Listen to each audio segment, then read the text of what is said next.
Chapter 289. The spirit qi that overflowed from Xianxia's body seemed to have a strange magical power.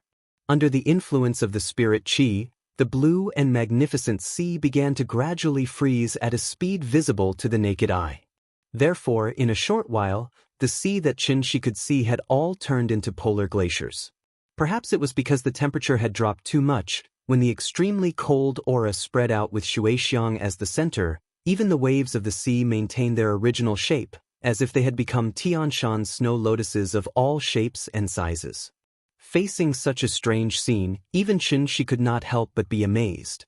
Xianxia turned into a lump of ice and floated in the air. After the ocean below was frozen, the ice that sealed Xianxia also fell heavily from the sky. Bang! The huge ice hit the ice and immediately splashed a lot of ice chips. At the same time, countless spiderweb-like cracks appeared on the ice. Seeing this, Xianxia could not help but frown slightly. Immediately after, he raised the long sword in his hand and slashed at the ice in the air. A green sword light burst out and hit the ice block in an instant. But what surprised Xianxia was that this sword did not leave any trace on the ice. In fact, there wasn't even a single scratch on his skin. How could this be an ice cube? It was like the vibranium shield in the hands of Captain America. It was a super hard metal that only existed in science fiction movies. No wonder Xianxia did not choose to escape after being injured, but chose to freeze herself. Come to think of it, this was her last life-saving means. Xianxia came to the ice, reached out and knocked on the ice, then thoughtfully dispersed the divine sword Dharma in his hand. This ice contained most of the true qi that Xianxia had obtained over the years, so it became so hard. Although Xianxia could break the ice and forcibly dig Xianxia out of the ice, it would take a certain amount of time. Therefore, after thinking about it, he decisively threw this idea to the back of his mind. In fact, Xianxia was not the kind of devil who would kill everyone once he made a move. The reason why he attacked Xianxia was mainly because he wanted the three of them to stay on Earth temporarily and use this to buy himself some time. Last time, in order to help Yingying find the silver immortal soul, Xianxia directly killed the clan elder and Changli.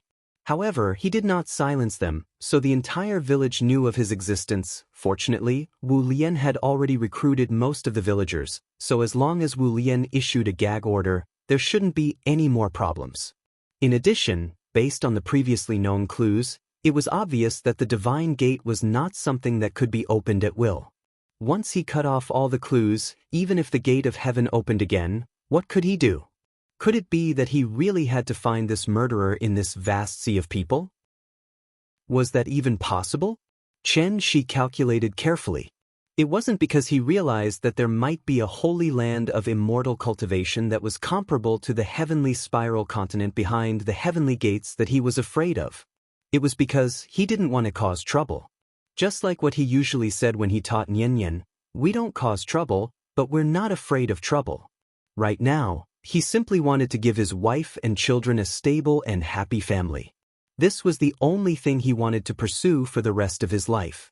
Thinking of this, Xianxia took out the satellite phone that Wu Lian gave him during the last mission, and then called his sister-in-law. Qin Shui seemed to have reported what happened here to the headquarters. Therefore, when Qin Shuiqing received Xianxia's call, she directly asked, "Do you need backup?" "No, it's more or less settled." Xianxia told his sister-in-law his thoughts as he slowly walked around the ice block. Xianxia had already sealed herself in ice. If there was no external help, she probably wouldn't be able to wake up for 3 to 5 years. The three of them worked together. Now that something had happened to Xianxia, the other two must have received the news. Since that was the case, then let's wait for the rabbit to appear. After a few simple words with his sister-in-law, Xianxia hung up the phone. Immediately after, a faint smile appeared at the corner of his mouth. Xianxia sat cross-legged next to the ice block and silently cultivated. After a while, a green light swept over from the distant horizon. The man in green was called Qing Luan, so the one in white was obviously Bai Hong. Qing Luan was the first to return to the location of the strong light. Xianxia noticed his arrival, so he raised his head to look at the situation. But at this moment, Qing Luan's voice was like a thunderclap, resounding through the entire sky. "You're the one? who hurt Xiang? His voice was very low, and there was a hint of anger that seemed to be on the verge of being unable to suppress. Chen Shi raised his head slightly. Just as he was about to answer, Qing Wan suddenly stretched out his right hand. Immediately after, a long spear suddenly appeared in his hand. Seeing that Qing Wan was about to start a fight, Chen Shi hurriedly waved his hand and shook his head to explain, "It's not me, it's the group of United States guys who did it." Hearing this, Qing Wan couldn't help but be stunned. He didn't seem to understand Chen Shi's meaning, so a suspicious expression suddenly appeared on his face. Seeing this, Chen Shi immediately struck while the iron was hot and explained, "The group of United States guys threw a nuclear bomb. This girl couldn't withstand it, so she turned herself into ice. Here, it's this." After that, Chen Shi reached out and pointed at the huge ice block next to him. Qing Wan didn't speak. The expression on his face was a little uncertain, as if he couldn't figure out whether what Chen Shi said was true or false. So, after thinking for a while, Qing Wan flew down from the sky, and then carefully looked at the ice block in front of him. "Nuclear bomb, do you know about it? That's the most powerful weapon in the world. With a boom, it can erupt with a temperature higher than the sun. Then this girl became like this. Weapon? There is such a magic weapon in the lower realm? Why have I never heard of it?" Qing Wan was completely frightened by Chen Shi, so he held the long spear in his hand and carefully observed the fluctuation of spirit nearby. Seeing this, Chen Shi smiled without saying anything. He was not teasing Qing Wan because he was bored, but because he wanted to use this opportunity to understand whether the connection between the three of them was close, and use this opportunity to find out if there was also a supreme magic weapon in the Heavenly Gate that could go back in time and explore the past like in the Heavenly Jade world. Judging from Qing Wan's reaction, the result was obvious. The connection between them was actually only to the extent of whether the other party was in danger. From this point of view, these ancient cultivators were even worse than soldiers on the modern battlefield. There was no spirit fluctuation on Chen Shi's body, so Qing Wan didn't take him seriously at all. Instead, he looked at all suspicious things around him. However, just as Chen Shi was about to repeat the same trick and take down Qing Wan in one fell swoop, a white sword light with shocking power fell from the sky and slashed directly at the position where Chen Shi was. Seeing this, Chen Shi didn't panic at all. He grasped in the air and raised his hand. A green sword light went against the sky and collided fiercely with the white sword light in midair. The surging vital essence suddenly collided in midair, and the invisible shock wave even caused the ice below to separate and collapse on the spot. In an instant, the sword chi on the endless ice surface was crisscrossed, and ice chips shot in all directions, like a sudden polar ice storm. Chen Shi held the divine sword Dharma idol in his hand, looked up at the white figure in the air, and couldn't help but smile slightly. Chapter 290. His white robe fluttered as he floated over. Before the person arrived, the sword had arrived. Just like what Gu Long described in the first sentence of The Sword of the Third Young Master. The sword aura spanned 30,000 miles, and the light of the sword chilled 19 provinces. Bai Hong was indeed as his name suggested. The moment he appeared, he was like a white rainbow, instantly taking away all the colors between heaven and earth, so that the entire world seemed to be left with only that white figure. However, when Bai Hong saw Chen Shi casually receive his sword strike, he didn't attack again. Instead, he suddenly lowered his head, saying to Qing Wan, who still didn't understand the situation, "From when we left until now, it has only been the time of a cup of tea. The Divine Gate is here," but Xianxia did not directly return to the Divine Gate. Instead, she chose to freeze herself here. "Qing Wan, what do you think? Why did she do that?" Hearing this, Qing Wan could not help but be stunned. After thinking for a while, he frowned and asked, "Why?" "Because she did not even have the chance to escape." Bai Hong slowly floated to Qing Wan's side. The two stood side by side, and then both of them looked at Chen Shi. Looking carefully, one could see that Qing Wan's eyes were full of suspicion and vigilance, while Bai Hong's eyes were full of surprise. "I did not expect that there would be such an expert in the lower realm. Chong Li, I'm afraid you have already killed him?" Chong Li? Hearing this, Xianxia raised his eyebrows and said with a smile, "Quite a poetic name, but I feel that this name does not seem to match his appearance." This seemingly nonsensical answer was actually an indirect admission of the matter. Changli had already died under his sword. He was the divine general that the elders had invited using the spirit-binding formation. It had to be said that Changli was very unlucky. At that time, Xianxia had not recovered from his injuries and needed to burn his blood essence to fight with him. But the consequence of burning his blood essence was he did not control his strength, so Changli ended up without a corpse. Xianxia had already said so much. No matter how slow Qingwan was, he finally came back to his senses. If Bai Hong had not arrived in time, he was afraid that he would have been fooled by Xianxia. Therefore, after being stunned for a moment, Qingwan instantly roared at Xianxia in anger. Just look at how angry he was. He looked like an enraged beast. He saw Qingwan stepped forward fiercely. The long spear in his hand drew a starlight in the air. Then, like a meteor, he shot straight to Xianxia. After this spear thrust, the long spear burst out a huge burst of qi. Like a high-speed rotating drill, the spiral qi energy blasted towards Xianxia while also sucking in the nearby air, so that there was a temporary vacuum between the two. It could be said. Of course, the divine general, rushed towards Xianxia with a great momentum. The qi that overflowed in the process of its advance plowed a huge gully in the thick ice surface. The spear was 13 feet long. The spearhead was slender like a reed leaf. The shaft was like wood but not wood. The entire body was indigo and carved with dragon patterns. The name of this spear was Starlight. Bai Hong, who was at the side, did not stay idle as the long spear struck. The moment Qingwan pounced, Bai Hong wielded his long sword and started to dance in the air. Strangely, every time he swung his sword, the long sword would leave a white mark in the air. In the blink of an eye, the air around Bai Hong was like glass, with countless scratches. Go! After a total of 108 strokes, Bai Hong suddenly turned the tip of his sword and pointed it directly at Xianxia. Then, these scratches seemed to have received some kind of response and suddenly shot towards Xianxia.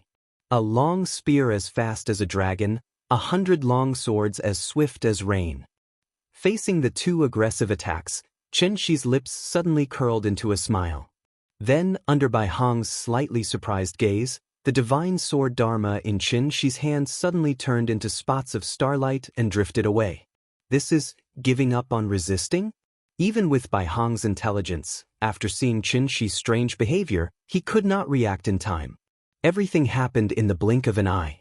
The long spear came crashing down. But just as the long spear was about to pierce Xianxia's figure suddenly disappeared from Qingwan's eyes. Impossible!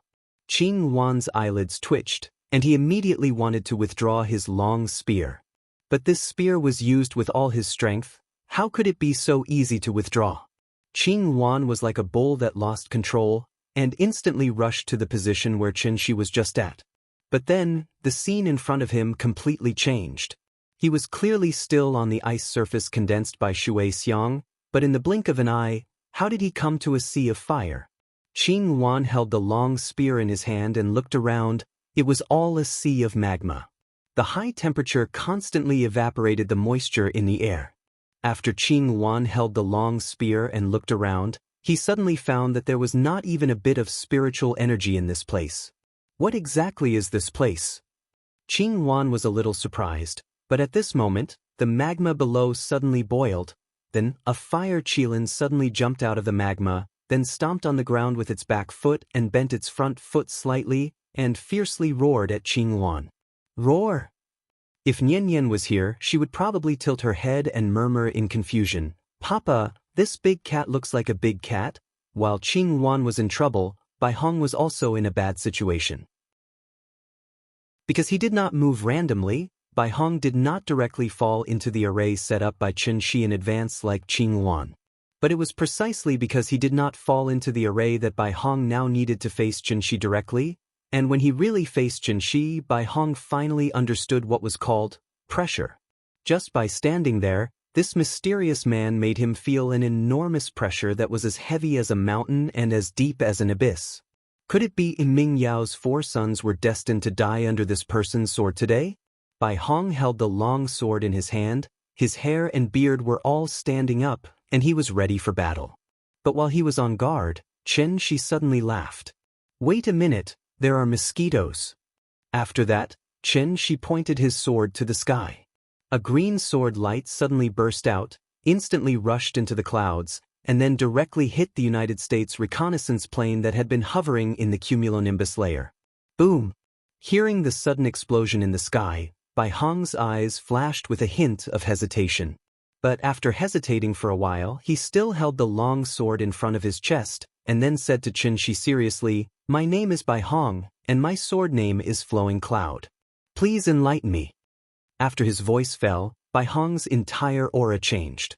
If Bai Hong was more like a noble son who walked out of a painting just now, then now he was completely an unsheathed sword, exuding a sharp sword intent all over his body. Where the Tao exists, even if there are thousands of people, I will go forward. Chapter 291. I have a sword that can cut through people's hearts and ghosts. I have a heart that laughs on the road to immortality. The so-called swordsman did not cultivate the sword, but the heart. Since he held a 3-foot sword, he should be as upright as a sword, as unbreakable as a sword, as sharp as a sword. Only the sword, only the heart, only the self. Therefore, when Bai Hong held the flowing cloud sword and calmly reported his name to Xianxia, his entire temperament changed completely, like a sharp sword out of its scabbard, shiny, clear, and sharp. Invisible sword intent gushed out from Bai Hong's body, like a tornado that suddenly rose, expanding outwards with his position as the center. In an instant, small scratches appeared on the surface of the ice, as if someone had used a knife to scrape the surface of the ice. Seeing this, Xianxia could not help but smile. From Bai Hong's performance just now, he had indeed touched the true essence of the sword. But unfortunately, Bai Hong had only reached the level of intent and had not really stepped into the level of heart. If one had to use simple words to summarize, it would be, "Benefactor, you're thinking too much." The sword was just a weapon. As long as there was a sword in the heart, even if there was only a branch or a leaf in the hand, why couldn't it be a sword? When a swordsman no longer stopped at the surface, even if there was nothing in the hand, as long as the palm was straight, the palm could be a sword. The sword was not just a weapon. Of course, this kind of pure concept had nothing to do with cultivation, and could only be used to see if a person had the talent to learn the sword. Confucius said, "Those who are born with knowledge are superior, those who learn to know are inferior." Xianxia had seen a real genius in the way of the sword. He learned the sword at the age of 5, and had already understood the swordless realm at the age of no doubts. In comparison, Xianxia, who took 500 years to understand the heart sword, was obviously not a peerless genius. Xianxia did not seem to take Bai Hong seriously at all. When the term sword cultivator appeared in his mind, his thoughts couldn't help but drift further and further away. He even stood there in a daze. Bai Hong saw that Xianxia did not respond, so she once again performed a sword salute, and then said with a solemn expression, "Please enlighten me." Towards this mysterious man who had defeated Chang Li and Shui Xiang one after another, Bai Hong clearly had to be 120% alert. The word Mr. clearly expressed his feelings at this moment. In this battle, he couldn't escape, and he couldn't. The only way was to fight. Bai Hong's fighting spirit was overflowing, and the surging sword intent was like a basin of cold water suddenly poured on Xianxia's head, making Xianxia suddenly come back to his senses. "I'm sorry, I got distracted. I don't dare to teach you anything. You can use your sword. I want to see your moves first. Maybe I can get some inspiration from it." Xianxia smiled apologetically at Bai Hong. His tone was very casual, as if he was chatting with a friend. Hearing this, Bai Hong's expression was very serious. After bowing to Xianxia again, Bai Hong pulled out a sword flower and shouted loudly, "If that's the case, then I'll offend you." As the voice fell, Bai Hong's figure suddenly flew into the air. As Bai Hong pointed the long sword in his hand, the long sword suddenly burst out an extremely dazzling light. Immediately after, a huge shadow of a divine sword faintly appeared around Bai Hong, and he himself was in the position of the sword hilt. This move is called hitting water. Please enlighten me, mister. Transforming feather hanging sky, tugging wind 90,000 shaking scales across the sea, hitting water 3,000. The first move of the Fuyao sword technique, hitting water. The huge sword shadow crashed down with a bang. At this time, Xianxia held the divine sword Dharma form in his hand and once again slashed out a green sword light. Perhaps it was because it was too hasty, but the cyan sword light seemed too small compared to the sword shadow formed by the white rainbow. As soon as they touched, the green sword light was completely swallowed by the white sword shadow. Without any obstruction, the white sword shadow crashed down. Boom! Like an intercontinental missile hitting its target, the surging true origin immediately caused a violent explosion on the ice surface. One had to know that because of the extreme cold in the water, the layer of ice that condensed on the surface of the sea was at least 10 meters thick. When the sword came down, it actually shattered the endless layer of ice into pieces. How was this still a missile? It was simply a comet hitting the Earth. In an instant, the waves rolled and roared. The huge force caused the water below to spurt up to a height of nearly 100 meters. Looking down from the sky, one could see that the position where Xianxia was just at was the center of the explosion. The 100-meter-tall wave continued to spread out in a circular shape, wave after wave, and did not calm down for a long time. It could be said that it really lived up to the name of this move. Hitting water. Kuan Peng hitting water 3,000 miles. Bai Hong's move caused the surface of the sea to drop by nearly 100 meters. However, the sea had to calm down in the end. When the waves that were smashed by him gradually flowed back, Bai Hong frowned and flew out of the sea. Something was wrong. Just now, he had clearly locked onto that person's chi, and that person had not dodged, so this sword must have hit him. Then, where was he? Bai Hong flew in the air and looked around, but he did not even see a shadow of a person. Could it be that that person was just a facade, and under his full-strength attack, he was turned into powder on the spot, and even his corpse could not be found? How could it be? Bai Hong frowned and looked around, but he did not detect any signs of spirit chi fluctuations. But at this moment, a crisp sound of palms came from not far behind him. Pa, pa, pa. Very good, accumulating strength and attacking with full strength, it is indeed worthy of my reference. But there is also a flaw, and that is that this move is actually not suitable as the first move of this sword technique, especially when the opponent's strength is on par with yours, or even slightly stronger than yours. This flaw will become particularly prominent. I don't know if you have heard of this saying. The fist is 30%, the leg is 70%. The fist is 30% of the strength, and the sword is agile, so naturally it is the same, so this move can only be used later, and is not suitable to be used at the beginning of the fight. Also, let me say one more thing. Such a wide open move is obviously more suitable for your spear user friend. Am I right? Bai Hong looked back only to see Xianxia appear behind him and scathe. Looking at his relaxed and calm face, Bai Hong felt the pressure in his heart increase, and he almost had a feeling of suffocation. This person, is he a human or a ghost? What realm is he in? Why does he give me a completely unfathomable feeling? How is this possible? Bai Hong's expression was a little uncertain. At this moment, Xianxia suddenly smiled and said, "Oh right, that friend of yours who turned into ice was accidentally sent flying by you. Do you want me to bring you to look for him?" Hearing Xianxia's slightly joking words, Bai Hong felt even more pressure in his heart. But at this moment he seemed to have thought of something, and could not help but mumble softly, "Friend?" Following closely, Bai Hong seemed to have finally understood something, and fiercely withdrew his long sword, then said to Xianxia with a serious face, "So I have been under your control from the beginning to the end. Sir, you are indeed very capable." Chapter 292. I've learned my lesson. After saying that, Bai Hong acted out of character, and the corner of his mouth couldn't help but curl up into a faint smile. This kind of calm and relaxed performance was a world of difference from the solemnity he showed before. Then Bai Hong slowly withdrew his long sword under Xianxia's gaze, and then sat cross-legged in the air calmly. Looking at that posture, it seemed that he didn't want to fight anymore. Seeing this, the smile on Xianxia's face couldn't help but shrink a little. After seriously sizing up Bai Hong, Xianxia could only praise from the bottom of his heart, "You're indeed very smart, at least much smarter than your 3 companions, sir, you flatter me." Bai Hong smiled slightly, looking like he had a card up his sleeve. It seemed that he had completely seen through Xianxia's little trick. In fact, from the time when Shuixiang froze itself to the time when Bai Hong and Qingluan arrived, Xianxia was not idle at all.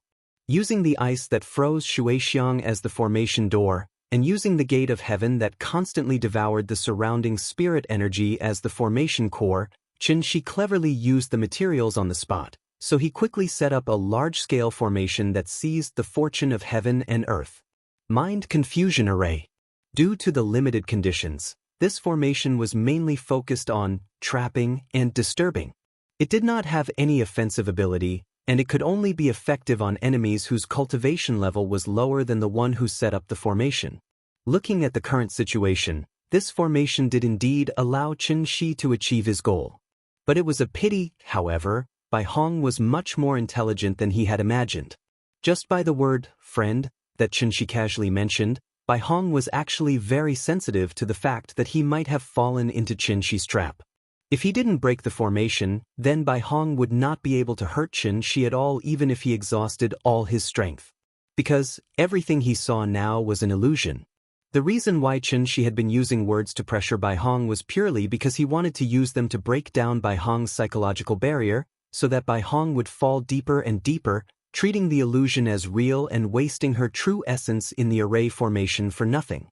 Once their Zhenyuan was exhausted, Xianxia would be able to effortlessly take down the 3 of them in one fell swoop. Unfortunately, Bai Hong was not a reckless person like Qingluan. The feeling of being trapped in an illusion array was actually not much different from a dream. No matter how bizarre the dream was, the dreamer would not easily realize that they were just dreaming. Just like how Bai Hong didn't think about why Qingluan disappeared from her side just now. Therefore, only when the dreamer realized that they were dreaming would they be able to wake up from the dream. Thinking of this, Bai Hong emptied her mind and entered a meditative state. As expected, when he opened his eyes again, the scene in front of him had completely changed. The ice block that froze Shuixiang was floating on the surface of the sea, and Qingluan seemed to treat the ice block as an enemy, continuously launching wave after wave of fierce attacks at the ice block. Looking at the small cracks that kept appearing on the ice block under the attack of Qingluan, Bai Hong frowned. If he didn't guess wrongly, his water strike earlier should have hit the ice as well? The man in front of him actually wanted to use the 2 of them to break the ice barrier of Shuixiang, killing 3 birds with 1 stone? How vicious and meticulous was this? The expression on Bai Hong's face was a little uncertain. Xianxia's despicable behavior really hurt his nerves. But the strange thing was, Bai Hong did not immediately flare up. After taking a deep breath, Bai Hong held the long sword in his hand tightly and said word by word to the real Xianxia in front of him, "Since Mr. Strength is far superior to us, why don't you dare to have a fair fight with us?" Hearing this, Xianxia couldn't help but laugh a few times. Although his method was indeed a bit disgraceful, it saved him a lot of trouble. Xianxia's head was not made of iron. Since he could easily outsmart them, why should he force himself to fight with these 2 people? Do they really think he's made of iron? Moreover, this kind of behavior was actually very common in the Tianxian sector. It was just that Xianxia had always prided himself as an outstanding young man in the new century, so when his little trick was exposed by Bai Hong, he couldn't help but feel a little embarrassed. He always felt that he was like Demon King Kuba in Super Mario, and Bai Hong and Qingluan were Super Mario brothers. The 2 brothers represented the righteous side and bravely fought against the evil Demon King Kuba in order to save Princess Shuixiang. Ashamed, Bai Hong waited for a while. Seeing that Xianxia had been silent, he suddenly changed the topic and asked with a bit of probing, "I think, Mister, you have to keep us here today?" At this point, Xianxia didn't hide anymore and simply nodded straightforwardly. Hearing this, Bai Hong asked in confusion. May I ask, mister, what kind of deep grudge do you have with us? Why do you have to kill us all? Hearing this, Xianxia couldn't help but be stunned. This guy's tone, why does it sound a little strange? Aren't Chang Li and Shui Xiang his companions? Xianxia first killed Chang Li, then injured Shui Xiang, but judging from Bai Hong's reaction now, these two people didn't seem to have as high a position in his heart as Xianxia thought. Xianxia was a little confused, so he didn't immediately reply. Seeing this, Bai Hong continued to say, I think Mr. also knows that it's not easy for us to cultivate to this point. So, if I may be so bold, mister, let us live. This guy was rather straightforward. Seeing that he couldn't beat Xianxia and couldn't escape, he actually directly begged for mercy. In the end, it was because there wasn't any irreconcilable hatred between them. From the moment he escaped from the formation, Bai Hong realized that he was no match for this mysterious man in front of him. Knowing that he couldn't win but still fighting with his life, this was definitely not a decision that a smart person would make. After all, death was the end of all troubles. Only by living would there be hope for the future. For an immortal cultivator like Bai Hong, who was more rational than emotional, this was indeed a very simple choice. This time, it was Xianxia's turn to have a headache. After all, he wasn't some cold-blooded demon king. Since Bai Hong had lowered his head and admitted defeat, then, should he kill him or not? Xianxia seriously considered this question. Perhaps it was because he had been in normal society for a long time. The current Xianxia was obviously more humane than when he was in Heavenly Spiral. But there was an old saying, letting the tiger return to the mountain would cause endless trouble in the future. Therefore, after some serious consideration, Xianxia came up with a compromise. How about this? If you can take one move from me, then I promise to let you live. How about it? As soon as he said this, Bai Hong couldn't help but smile. He hurriedly replied, if that's the case, please enlighten me, mister. It was the same as before. However, Bai Hong clearly didn't understand what Xianxia meant by one move. Ugh. Chapter 293. The saber was just a very ordinary saber. The only thing that was surprising was that this saber was condensed from the Dharma form. Bai Hong originally thought that this mysterious man was also a sword cultivator, but he didn't expect that he would suddenly conjure a saber. Left hand holding a saber, right hand holding a sword. Because of the difference in level, Bai Hong had always been unable to accurately detect the fluctuation of spirit energy on Xianxia's body. Until the appearance of this saber, Bai Hong finally noticed that there was a strong fluctuation of spirit energy on Xianxia's body. Just the movement of spirit qi before charging up for a move gave Bai Hong a very strange feeling all of a sudden. Like a lonely traveler who came to the end of the world, looking at the sea and the starry sky. Then she was the sea, the starry sky. As vast as the sea, as deep as the starry sky. The moment the long saber appeared in Xianxia's hand, the calm sea suddenly blew up like a typhoon. The spirit energy between heaven and earth seemed to be guided, and rushed towards Xianxia's position. In an instant, surging, raging. Seeing this, Bai Hong couldn't help but change color, and hurriedly used the long sword in his hand to draw a sword flower, trying to calm himself down. This mysterious man had already promised him that as long as he could withstand this move, he would let the three of them live. Thinking about it, with the other party's strength, it should be impossible for him to go back on his word. Therefore, Bai Hong immediately braced himself and waited, gathering all the vital essence in his body into his dantian, preparing to use his trump card to receive the other party's earth-shattering move. Although his strength was definitely not as good as the other party, Bai Hong still felt that it was impossible that he couldn't even withstand one move from the other party, right? Thinking of this, Bai Hong couldn't help but look at the long sword in his hand, and a trace of bitterness appeared on his face. The blade was still shiny and sharp, but Bai Hong didn't notice it. In his heart, he no longer had the indomitable momentum of a sword cultivator. Because he was afraid. Fear before the battle, this was a big taboo. And just as Bai Hong was feeling uneasy, Xianxia's voice suddenly sounded. Your heart is in a mess. Do you want to have some time to adjust? Hearing this, Bai Hong could not help but be stunned. After taking a deep look at Xianxia, Bai Hong shook her head and said to Xianxia seriously, "No need, thank you for your advice." After saying that, Bai Hong gently exhaled a mouthful of turbid air. Then, under Xianxia's slightly surprised gaze, she fiercely slashed her left hand on the sword. Blood immediately dyed the long sword red. However, the white rainbow seemed to be unaware of it. She raised her sword horizontally and recited word by word to Xianxia. This move is called sun piercing. It is derived from the meaning of the white rainbow piercing the sun. There is only one move, please enlighten me. The comet attacks the moon, and the white rainbow pierces the sun. Anger has yet to be unleashed, but a truce has fallen from the heavens. If the warrior is enraged, 2 corpses will fall. 5 steps of blood, the world is in mourning. An extremely powerful aura suddenly erupted from Bai Hong's body. Even when facing Xianxia, who was wielding both sword and saber, she was not at a disadvantage at all. Seeing this, Xianxia could not help but nod in satisfaction.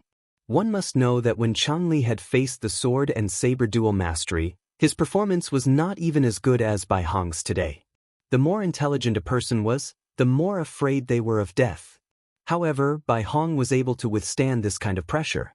She even managed to break through herself and forcibly bring out her peak state.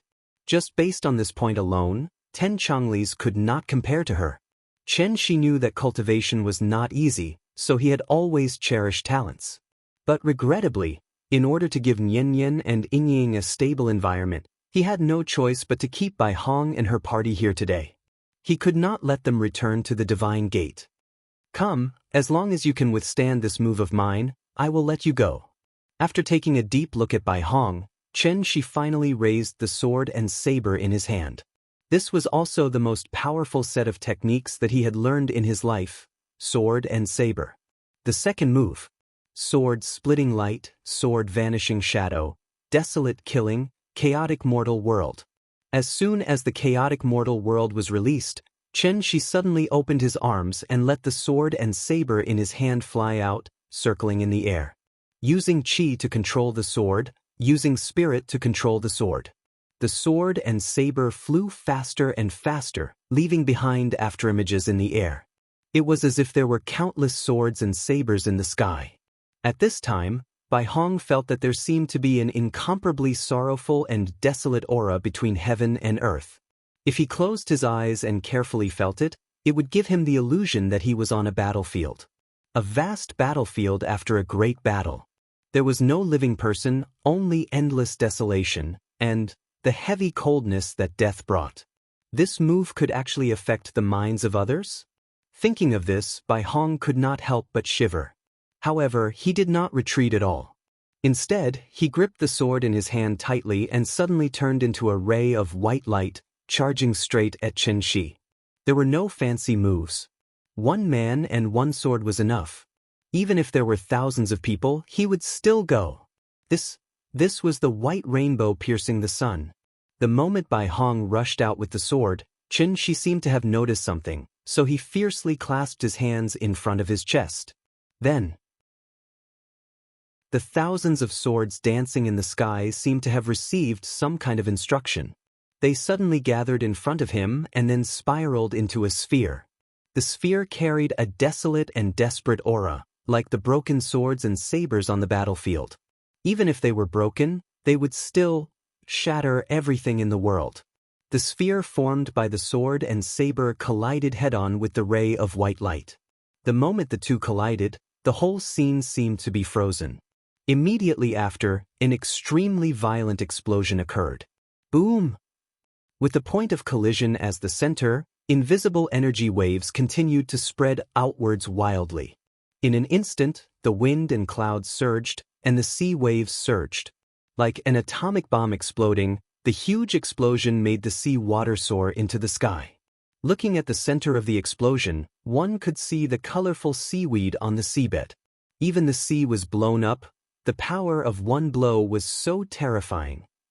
Tons of sea water were blown into the air, and then turned into a torrent, pouring down from the sky. The crashing sound of the waves lasted for a full 5 minutes, and the vast Pacific Ocean finally returned to its previous state. Although the sea was calm, Xianxi's heart did not calm down for a long time. He floated in the sky, and the sword and saber in his hand had already dissipated. Sigh. After letting out a soft sigh, Xianxi raised his head and looked forward. Bai Hong was not far away. But his white cloak had already become rags, and it was stained with blood. Like a rag doll that had just been fished out of a red vat, blood kept coming out of Bai Hong's body, and then slid down his skin to the soles of his feet, and finally dripped into the sea drop by drop.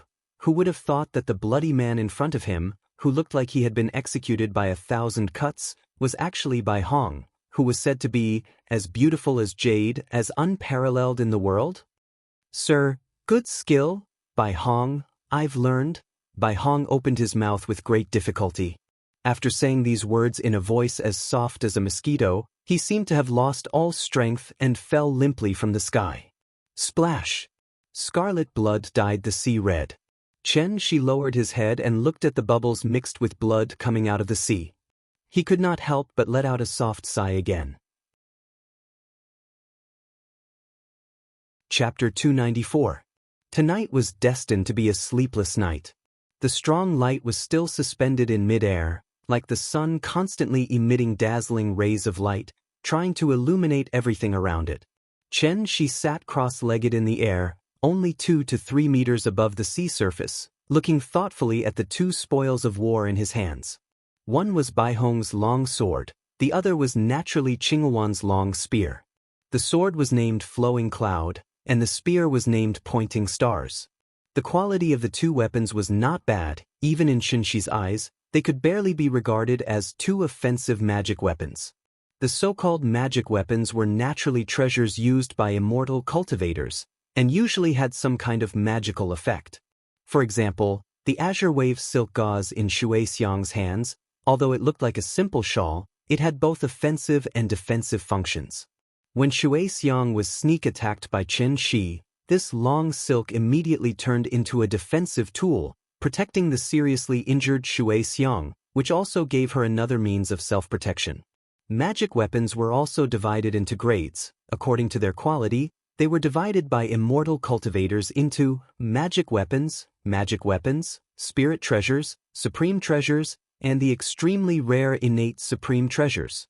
Most magic weapons were refined by immortal cultivators themselves. Just like forging swords, the craftsmanship of the craftsman and the materials used to forge the sword would affect the quality of the finished product. One had to know that the cultivation environment on Earth was so bad, it was naturally impossible to produce any high-quality magic weapon materials. Even the cleverest housewife couldn't cook without rice, without even the materials. Xianxi couldn't make magic weapons out of thin air, right? Therefore, he could at most refine some simple magic weapons. Just like the pendant that he gave to Aunt Zhang before, it could help her block some dangers, such as car accidents, flower pots falling from the sky, and other unlucky things. But if Aunt Zhang encountered a bomb attack, the power of the explosion exceeded the pendant's tolerance limit, and the pendant would naturally lose its effect. Therefore, these 2 spoils of war were actually very valuable in Xianxi's eyes. As long as they were broken down and recast, he could use these materials to create a suitable defensive magic weapon for Nianyan. Although with Wuxia's public security, it was impossible for a terrorist incident like a bomb attack to happen.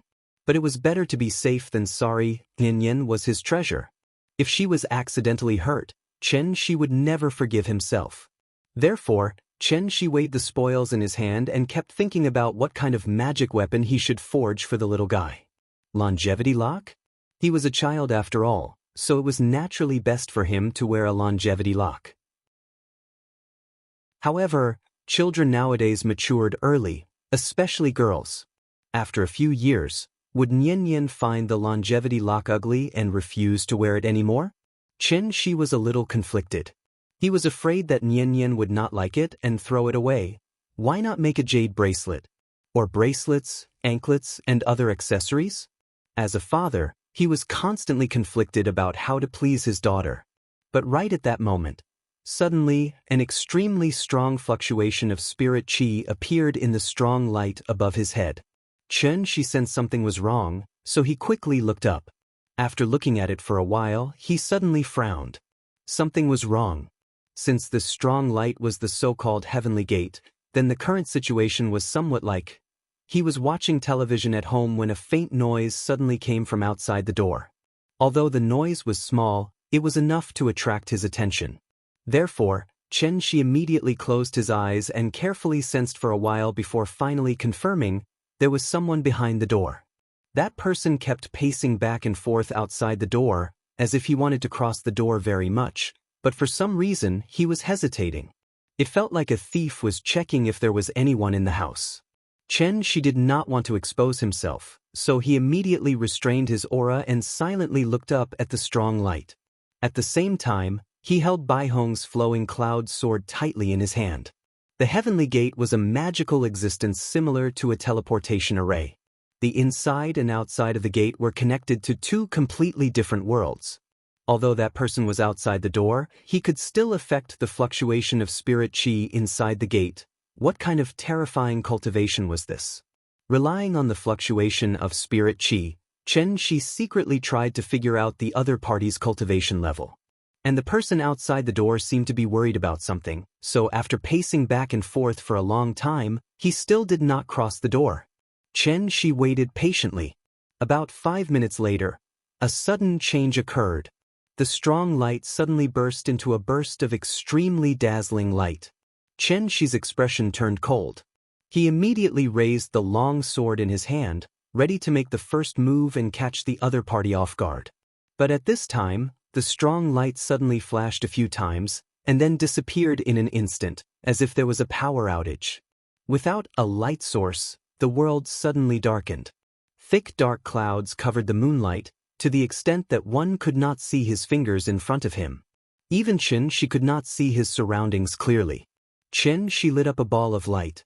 Under his control, the ball of light slowly flew to the place where the strong light was before.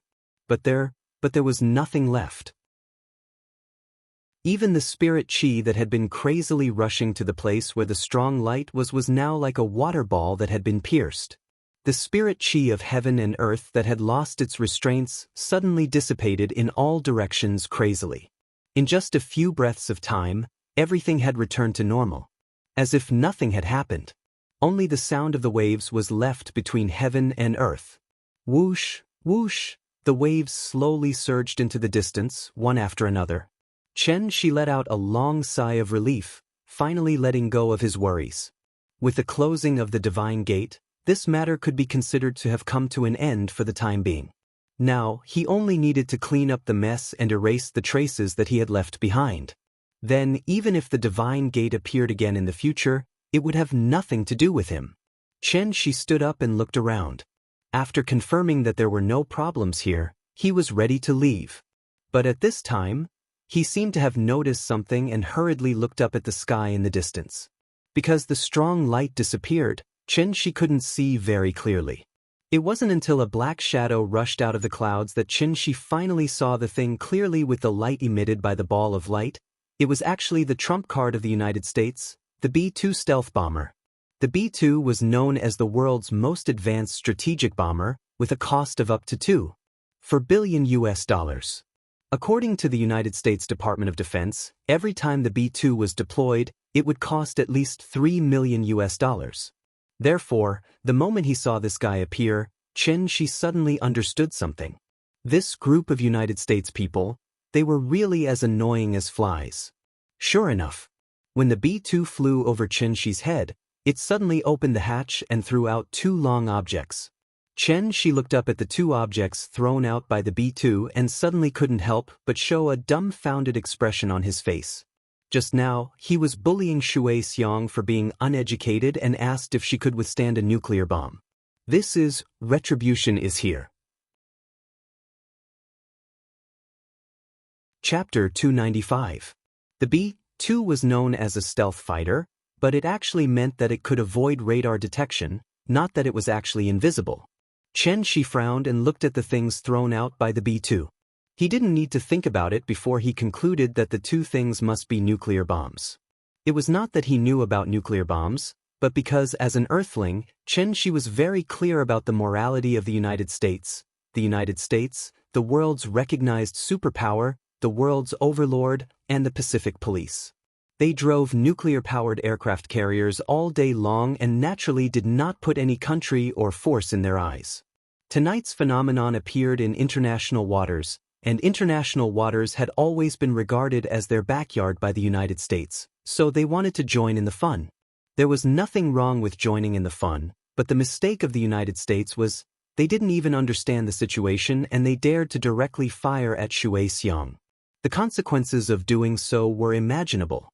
Under Xianxia's angry attack, a destroyer was gone, and an elite team equipped with exoskeleton armor was also gone. In terms of monetary value, the value of an exoskeleton armor was comparable to that of a destroyer, let alone a full combat squad. The Americans were infuriated by such a heavy loss, so they sent out another reconnaissance aircraft to investigate the situation.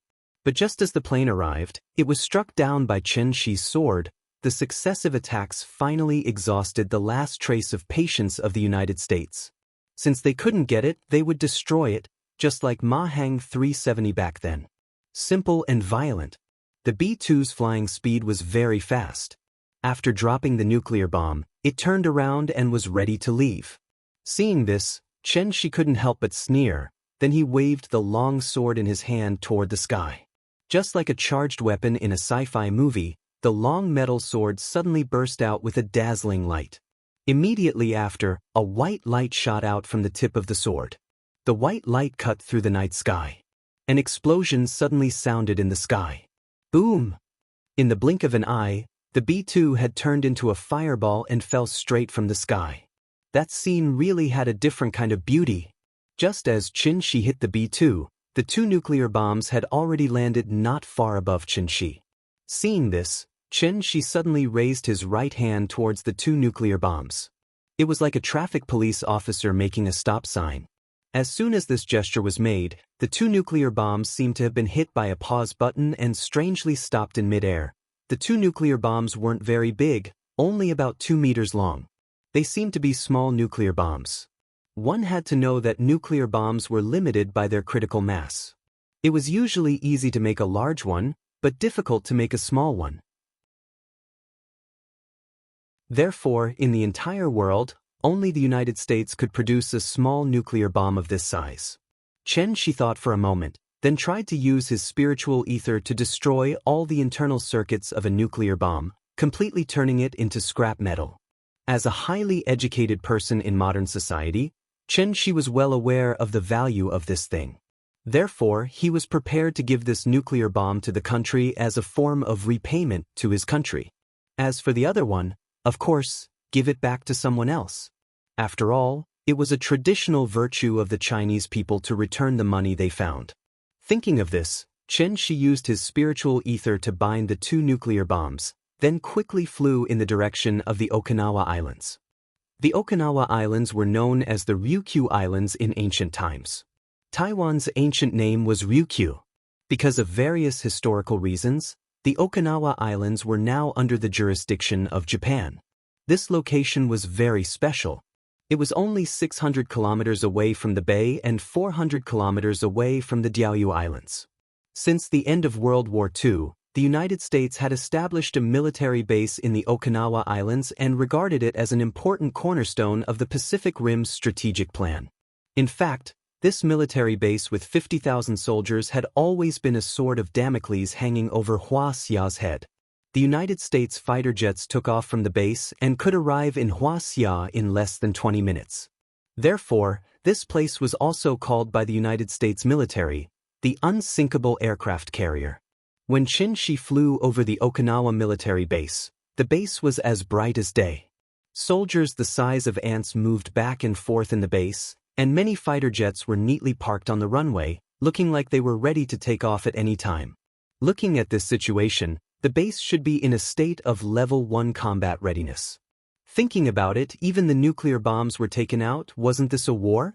Xianxia originally wanted to throw down the nuclear bombs and leave, but when he saw the densely packed soldiers below, he still hesitated in his heart. Although everyone's skin color was different, they were still fresh lives after all. Maybe it was because he had been with Nian for too long. Xianxia did indeed respect life more than before. Therefore, after hesitating for a moment, he raised the long sword in his hand and slashed at the runway below. The white sword light shot out from the long sword and became bigger and bigger in the air. When the sword light hit the airport runway below, it instantly left a huge gully like a moat on the runway. Boom! The huge explosion alarmed the entire base. The rapid ear-piercing alarm suddenly sounded, and the soldiers moved one after another, entering a state of combat as quickly as possible. At this moment, Xianxia's deep voice suddenly sounded from the sky. Xianxia's voice accurately reached everyone's ears, as if a god had come down to deliver a decree. I'll give you half an hour to organize a retreat. After half an hour, I'll use a nuclear bomb to destroy this place. I repeat, a nuclear bomb that you won't be able to intercept. So, I sincerely advise you to cherish your lives, stay away from war and leave. In order to make these soldiers understand, Xianxia even used English, which she hadn't used in 500 years. It could be said that she was being extremely benevolent. As for whether they would listen or not, this obviously wasn't something Xianxia needed to worry about. Therefore, after throwing out these harsh words, Xianxia sat cross-legged in the sky and silently began the countdown. Half an hour. If they really wanted to retreat, with the reserves of this military base, it was actually a very easy thing to do. But to Xianxia's surprise, the soldiers in the base didn't have the slightest intention of evacuating. Instead, they entered a state of combat. In an instant, dozens of combat aircraft flew out of the base. At the same time, many air defense equipment hidden underground were also activated, ready to launch at any time. Perhaps because the United States was confident in intercepting any nuclear attack, Xianxia waited for half an hour and didn't see anyone leaving the base, so he could only helplessly sigh. There's a path to heaven, but you don't want to take it, and there's no door to hell, sigh. Xianxia didn't want to see the hellish scene, so he wrapped the nuclear bomb with his energy and quietly threw the nuclear bomb at the base. After that, he directly left with the 2 spoils of war and the nuclear bomb. Not long after he left, an earth-shattering explosion rang out as expected. Chapter 296. The aircraft carrier that claimed to be unsinkable sunk. In fact, Xianxia had always been curious about a question, and that was, could he resist the attack of a nuclear bomb with his body? Even a small nuclear bomb had a temperature of at least 50 million degrees Celsius at the center of the explosion. This temperature was actually equivalent to the surface temperature of the sun. The only difference between the two was that the sun could continue to heat up, while a nuclear bomb only had a short burst. However, the short moment of the nuclear bomb explosion was enough to melt all the cement and steel within a kilometer into liquid, and even vaporize it into gas invisible to the naked eye. The shock wave generated by the explosion would destroy all the buildings within a 3-kilometer radius. In addition, there was also radioactive pollution that would last for decades once it was leaked. Nuclear bombs were the crystallization of human wisdom. In terms of social status, they were at least comparable to innate treasures. Therefore, Xianxia was still a little uncertain about whether nuclear bombs could threaten him. After all, he couldn't run to the center of the explosion and use himself as a live experiment in order to verify whether nuclear bombs could hurt him, right? Then wouldn't he be a moron? Xianxia decisively put this problem behind him, and then returned to Zhonghai with another nuclear bomb. When Xianxia returned to Zhonghai, he found that Qin Shuai had taken people to block the coastline and even the estuary of Dianjiang overnight, prohibiting any people or ships from entering Zhonghai. Xianxia flew along the coastline. After finding the temporary command post built by Qin Shuai on the beach, he threw the nuclear bomb down in front of Qin Shuai's stunned expression. When Qin Shuai finally reacted and chased out of the command post in a panic, Xianxia had already disappeared into the horizon. The next morning, when the little guy sat up from the bed with sleepy eyes, Xianxia and Qin Ruoying were sitting on the sofa outside, watching the morning news with relish. Because of the nuclear explosion accident last night, the media all over the world rushed to report it as if they were on steroids. As a result, this news spread all over the world in an instant, so now at least half of the people on Earth were paying attention to this matter. Finally, 2 hours after the accident, the White House spokesperson finally came forward to explain the cause of the nuclear leakage accident at the Okinawa military base. It was said that a certain staff member had made a mistake and caused an explosion in the laboratory, causing a series of chain reactions. First, it detonated the arsenal, then it set fire to the hangar next to it. In the end, even a nuclear submarine temporarily docked at the port for maintenance was affected, causing the nuclear reactor inside the nuclear submarine to malfunction and explode, leading to such a serious nuclear leak disaster. The Okinawa military base was an important part of the Pacific Rim's strategic plan. Even during non-war times, there were at least 20,000 soldiers stationed in the base, but now, less than a tenth of the 20,000 soldiers survived. Even if some were lucky enough to survive, their bodies had been severely contaminated by nuclear radiation. Their future situation was definitely not optimistic. In terms of economics, because it was not a civilian facility, it was estimated that the economic losses caused by this accident were at least $500 billion. This number, it was almost close to the military expenditure of the United States for a whole year. In other words, the seriousness of this accident was no less than the Pearl Harbor incident during World War II. What annoyed the United States the most was, this nuclear bomb originally belonged to them. Throwing a nuclear bomb in the Pacific Ocean was not something that the United States, who had always liked to maintain world peace, would do.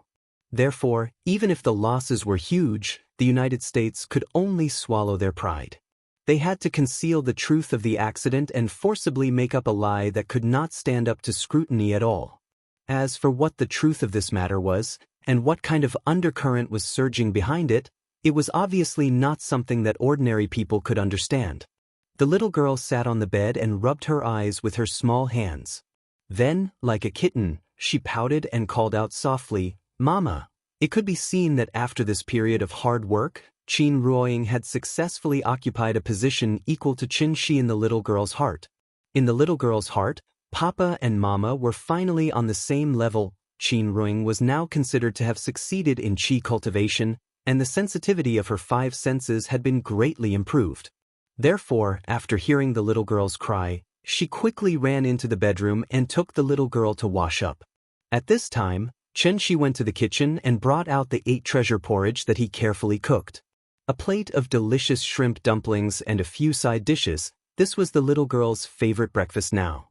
The couple served the little princess breakfast and accompanied her to recite a few ancient poems. Then, they discussed today's itinerary. They had already been to their alma mater and met their classmates and friends. So, what should they do next? The couple was now like nouveau riche. They had a lot of money in their pockets. Just the bank interest alone was enough to make them comfortable, so they only needed to eat, drink, and play all day long. They were happy to be social parasites. Therefore, where to take Nian to play became a problem that they needed to struggle with every day. The two of them didn't struggle for long. Qin Ruoying's phone suddenly rang. The caller was Lin Xian. After yesterday's catching up, the revolutionary friendship between the two of them could be said to have been re-established. "Ying, I told Lei the news of your return. She was so happy. So, she asked me to ask you out today. She wants to have a good gathering in our dormitory." "Okay, where is it?" "Let me tell you first, I'm going to bring my husband." Speaking of this, Qin Ruoying very playfully winked at Xianxia. In the past, when their dormitory had dinner together, Xianxia was not qualified to participate. However, now was different.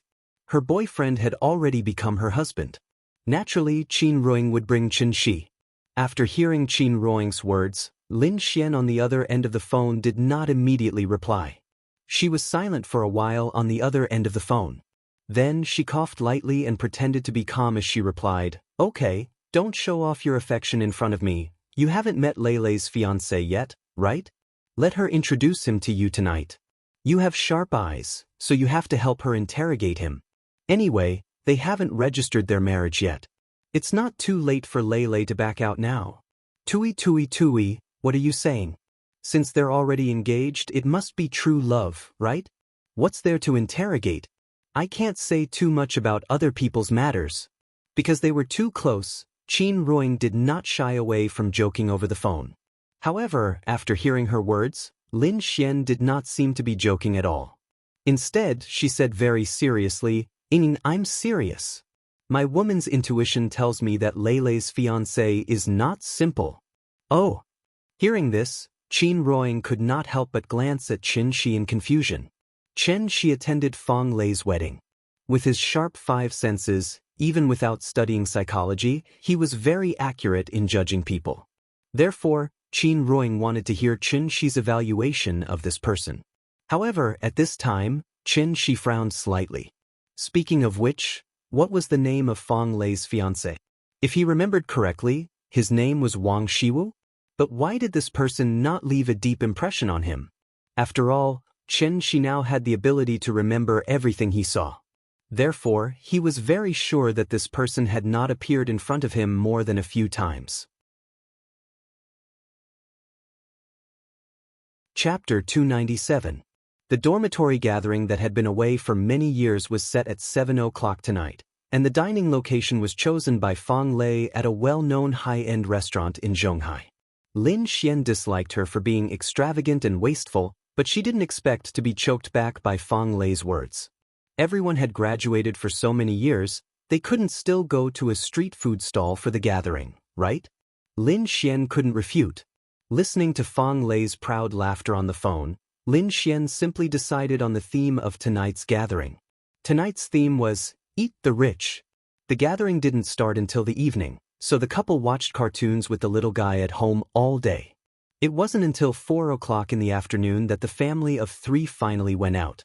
When Qin Shi walked out of the building with the little guy in his arms, the little guy was instantly stunned by the scene in front of him. He opened his small mouth and screamed, "Papa!" The tree fell. And that one fell too. Because of Qin Shi's meditation mantra last night, the little guy was in a deep sleep and didn't know what was going on outside. Last night's natural phenomenon made the people of Zhonghai experience the helplessness of a disaster.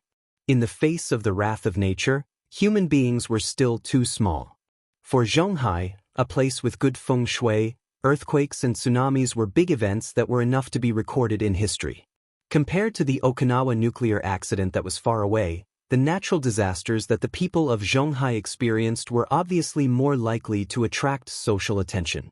Therefore, today's WeChat moments were basically occupied by the words earthquake, rainstorm, tsunami, and other words. All kinds of short videos about last night also rushed to the top of the trending list. Even those who were not in Zhonghai had a rough idea of how terrible last night was. Although the news had reported that the earthquake didn't cause any casualties, it still left a big shadow on everyone.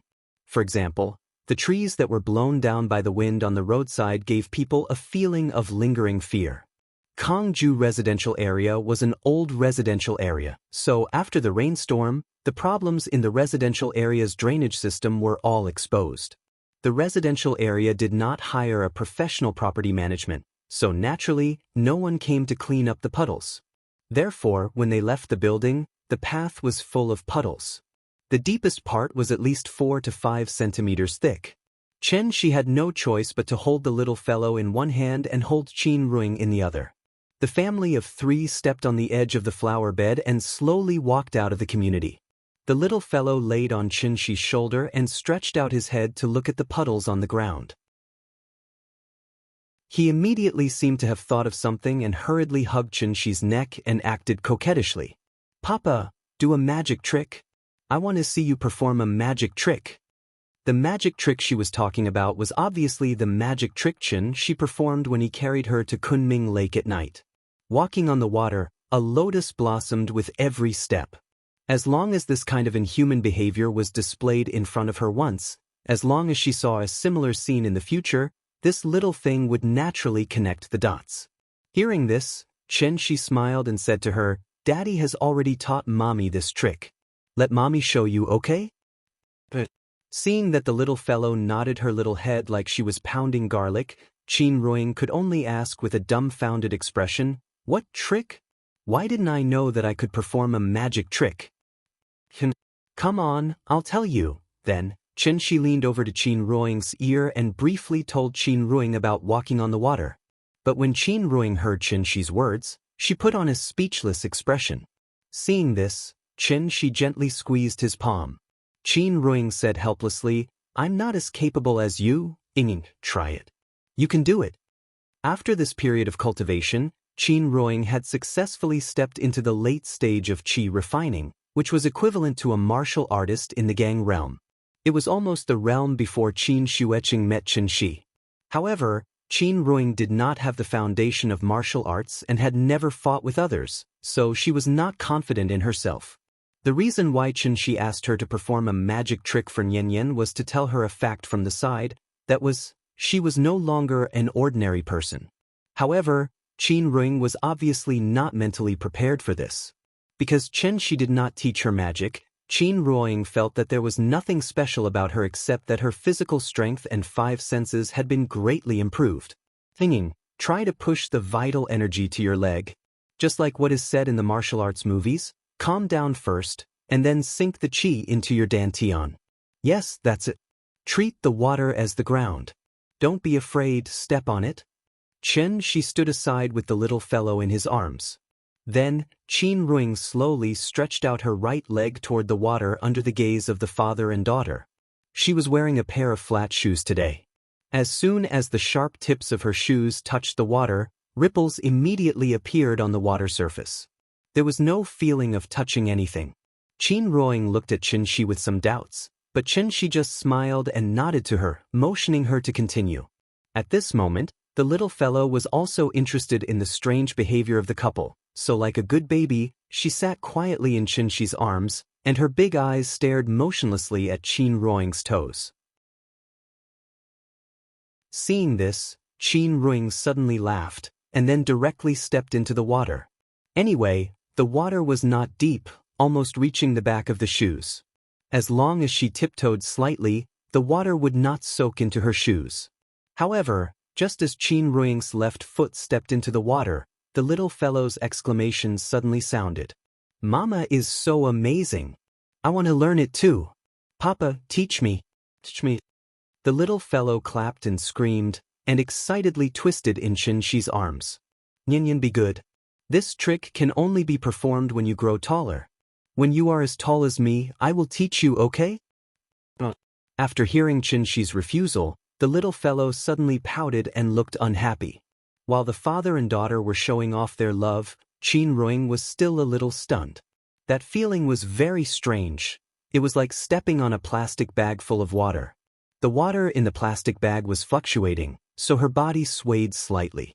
Qin Ruing tried to withdraw her true essence. Sure enough, her body immediately lost its support and fell into the water, splashing a circle of water. It's okay, Ying, you are not familiar with it. Try again. Seeing that she fell into the water, Xianxia immediately comforted her. However, Qin Ruing had a thoughtful expression, as if she did not hear at all. Then, in Xianxia's slightly surprised eyes, she took a step forward by herself, just as described in the Luo Shenfu. The light body stands like a crane, as if about to fly but not to soar. Walking on the path of pepper, the steps are thin but the fragrance is flowing. Seeing that Qin Ruing walked on the water so leisurely, Xianxia could not help but be stunned. This was the first time Ying used her true essence, right? Her comprehension, very good. Just when Xianxia was about to praise her, Qin Ruing suddenly said thoughtfully, you said that you can push your true essence to your feet. Can you also push it to your hands? After that, she gently waved her sleeves at the branch beside her. Then, in front of Xianxia's shocked expression, a weak true yuan directly hit the branch. Crash. Chapter 298. Looking at the branch that had fallen to the ground, Xianxia was so surprised that he was speechless for a moment. Although Qin Ruing had been cultivating for a period of time, she was still at the stage of refining the heaven and earth spiritual qi and diligently accumulating true essence. One must know that Qin Ruing did not have any foundation in martial arts, so her ability to control qi in the air made Xianxia very surprised. After all, Xianxia had not taught Qin Ruing how to use true essence. Today, because the little fellow was in the mood, Xianxia thought of letting Qin Ruing try. He did not expect that Qin Ruing's perception was so good that she could understand with just a little bit, and could even draw inferences about other things from one example. A falling leaf reveals the autumn of the world. A glimpse of a spot reveals the whole leopard. The so-called cultivation naturally paid attention to aptitude, bone structure, and perception. All three were indispensable. If aptitude and bone structure represented the body, then perception obviously represented the brain.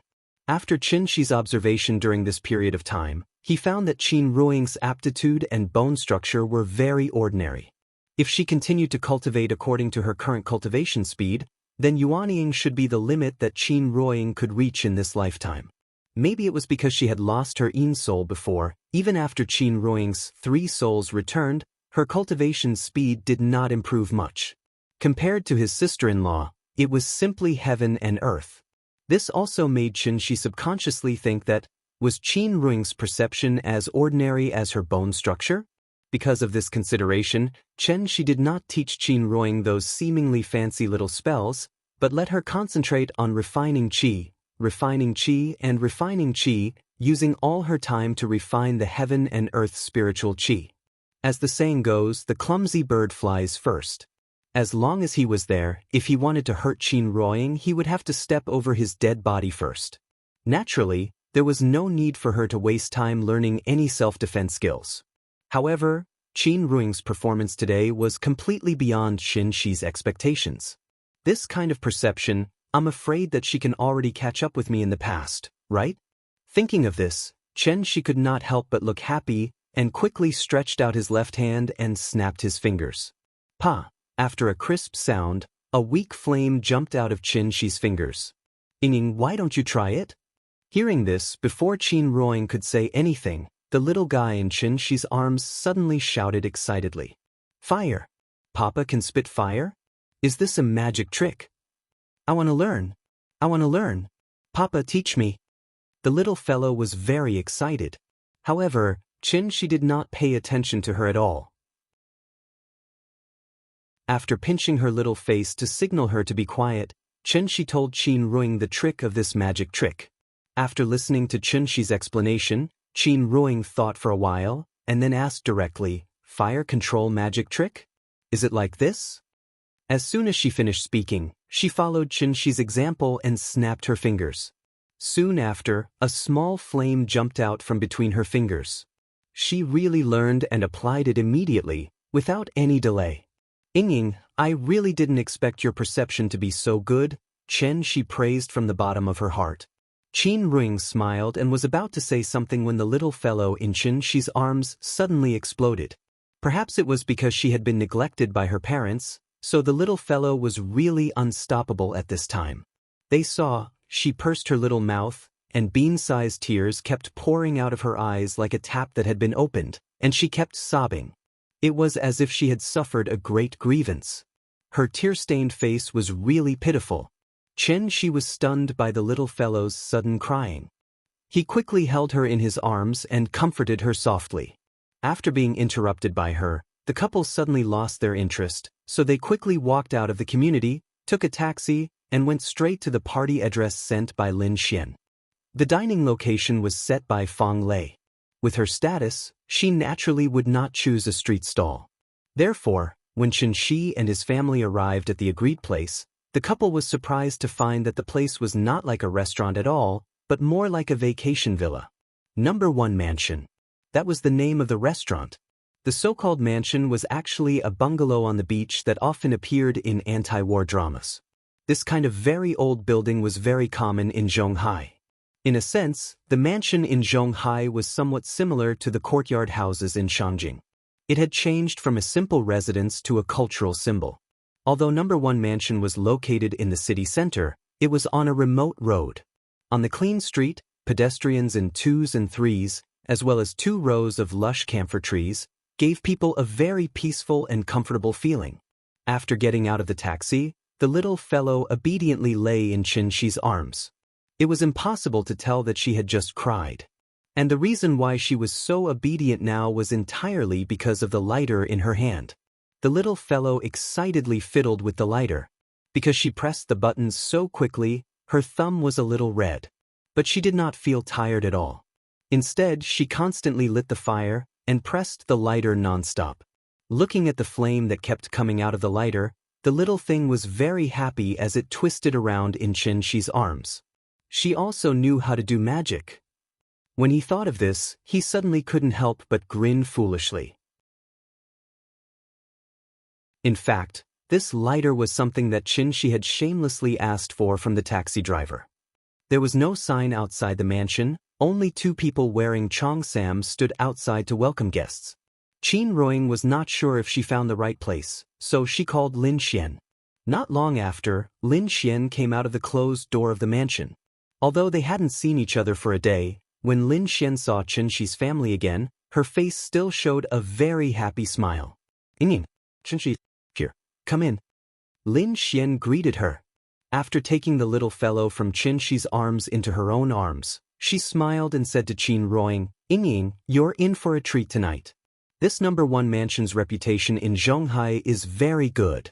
Lei has to treat today, so don't be polite with her later. You must take advantage of her." As she spoke, Lin Xian led Qianxi's family into the mansion. After all, it was an old building from the Republic of China. Although it was now converted into a restaurant, the restaurant owner deliberately kept some of the common Chinese and Western decorations of that era. It looked very unique. Fang Lei booked a table on the second floor near the balcony. Lin Xian led Qianxi's family to the second floor. Fang Lei saw them at a glance, so she stood up and greeted with a smile, "Ying, long time no see." Fang Lei's personality was somewhat similar to Qin Ruoying's. They were the kind of people who didn't show their emotions easily, so this simple greeting contained a lot of emotions. If the relationship between Qin Ruoying and Lin Xian was warm, then the relationship between her and Fang Lei was indifferent. Just as the old saying goes, the friendship between gentlemen is as indifferent as water. This indifference didn't mean indifference, but it meant purity and purity.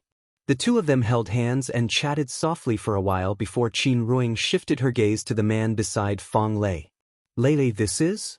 Let me introduce, this is my fiancé Wang Shiwu." Hearing Fang Lei's introduction, Wang Shiwu stretched out his right hand and said with a smile, "Miss Qin, nice to meet you. I used to hear your name from Lei, and now I've finally met you in person. You're much more beautiful than I expected, thank you." Qin Ruoying nodded. When she was about to shake hands with Wang Shiwu, she suddenly appeared from the side. Then, under the slightly surprised gaze of Fang Lei and Qin Ruoying, he directly shook Wang Shiwu's hand. Chapter 299. Seeing Qianxia emerge from the side with a smile, Wang Shiwu could not help but be taken aback. Is he not allowing his wife to shake hands with other men? To be honest, Qianxi's action was indeed a little rude, and it would make him seem very narrow-minded. After all, it was a social occasion. Wang Shiwu wanted to shake hands with Qin Ruoying, who was meeting for the first time, only out of courtesy. But Qianxi's reaction, Wang Shiwu was stunned for a moment, and he could only smile awkwardly, then he turned to shake Qianxi's hand. They were all friends, and Qianxia had attended his and Fang Lei's wedding before, so Wang Shiwu naturally could not be angry over such a small matter. "Mr. Chen, you're so lucky. Your wife is so beautiful, and she gave birth to such a cute and obedient daughter for you. I'm so envious." Wang Shiwu smiled and said a few polite words to Qianxia. But after Qianxia heard this, he looked at Wang Shiwu thoughtfully, then replied with a fake smile, "Thank you." After that, he withdrew his right hand. Such an impolite behavior really made Wang Shiwu a little confused. Luckily, he had a good temper. If it were a hot-tempered second-generation rich kid, he would have flipped out and smashed the bowl. What kind of attitude is this? Qianxi's behavior made the atmosphere a little awkward, and at this time, Fang Lei's voice suddenly came from the side. "What? Ying is beautiful, but I'm not." She glanced at Wang Shiwu with a smile that was not a smile. She put on a jealous look, which immediately livened up the atmosphere. "Beautiful? Of course you're beautiful. Your dorm mates are all very good-looking." Hearing this, Wang Shiwu immediately laughed, and then went with the excuse Fang Lei gave him. Then, Fang Lei asked everyone to take a seat, and the topic finally returned to the three women. Qin Ruoying chatted with Fang Lei for a while. When the waiter came to ask if the dishes could be served, Qin Ruing seemed to have thought of something. She quickly asked, "By the way, Xianxia, where's your boyfriend? Why don't I see him?" Hearing this, Lin Xian immediately explained with a smile, "He has to work overtime tonight, so he can't make it." "I'm sorry, it's nothing, Xianxia. I was just asking." Qin Ruing nodded. She and Xianxia were both unemployed, so she naturally had to understand the difficulties of office workers, so she didn't continue to ask.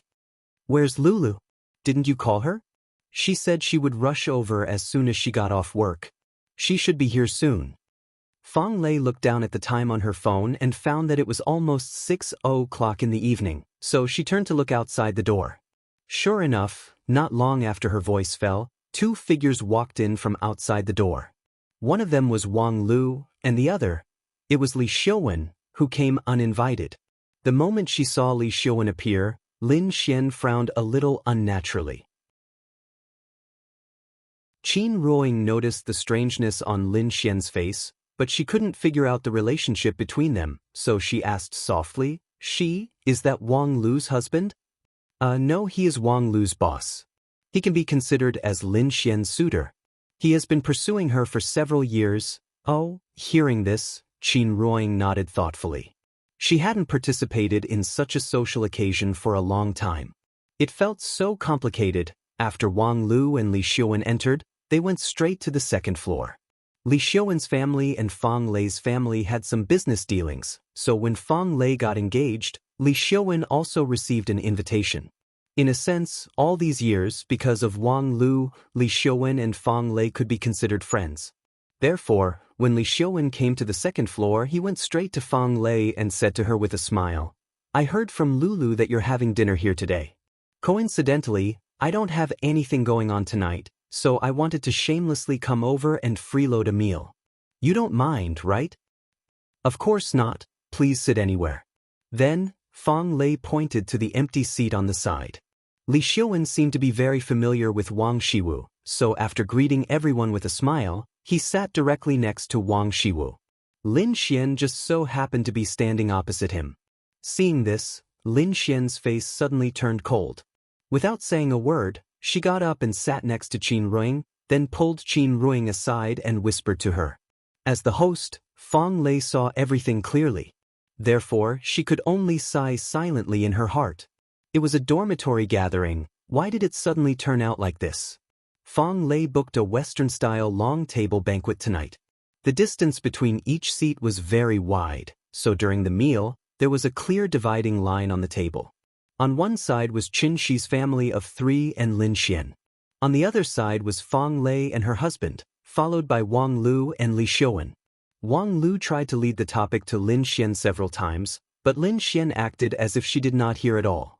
She was focused on serving the little guy food, making the little guy happy. Dinner began under such a strange atmosphere.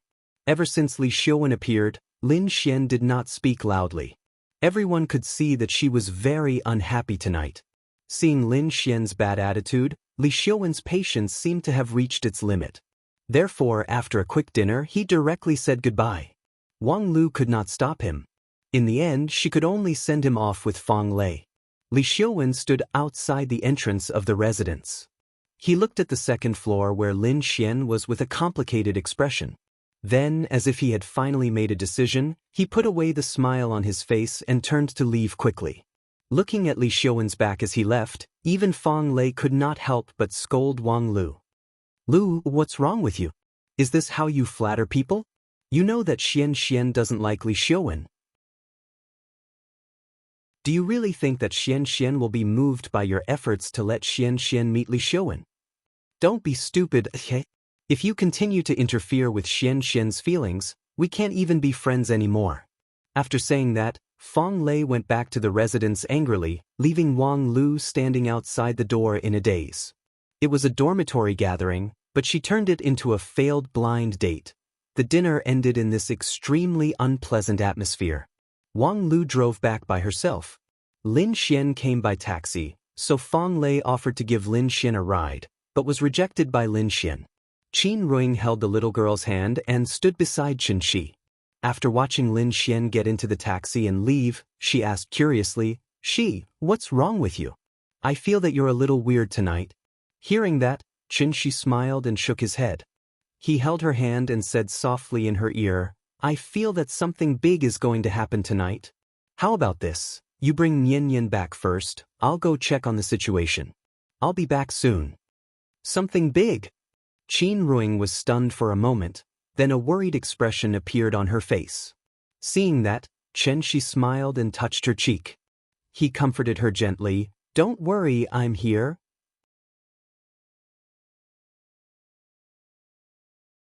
Chapter 300. In Xianxia's eyes, the night seemed calm, but in fact, it was turbulent. That was because he actually found a similarity between Wang Shiwu and Li Xiuwen. Two famous second-generation princes in Zhonghai. There were signs of spiritual energy fluctuations in their bodies. This was obviously not a coincidence. The two of them could be considered old acquaintances, so Xianxia was very sure that in the past 6 months, something must have happened to them. While shaking hands with Wang Shiwu, Xianxia quietly put a trace of true yuan into his body and then carefully studied it. Then, he found that Wang Shiwu should have practiced some kind of cultivation method, and there was obviously some impure true yuan accumulated in his body. But what made Xianxia feel a little strange was that this true yuan had a bit of a strange and evil feeling. Since Xianxia returned to Earth, he had already seen a lot of incomplete inheritances unique to Earth. Great-granduncle was a martial artist, Sunwen was a necromancer, Saitu Ijiro was a onmyoji, and there was also the Brahmin. Although these inheritances were incomplete, they could still be considered as orthodox, and in the end, they could step into the celestial being. The celestial being, in the eyes of immortal cultivators, was the pseudo-core realm, and was only one step away from condensing the golden core. The reason why they could not go further was mainly because of the environmental limitations of Earth. From a scientific point of view, under the action of natural selection, the mutation of a mutated individual who was more adaptable to the environment was a beneficial mutation, and thus, they could continue to survive. And the mutation of a mutated individual who was not adapted to the environment was a disadvantageous mutation. Unable to adapt to the environment, they were destined to be eliminated by the environment.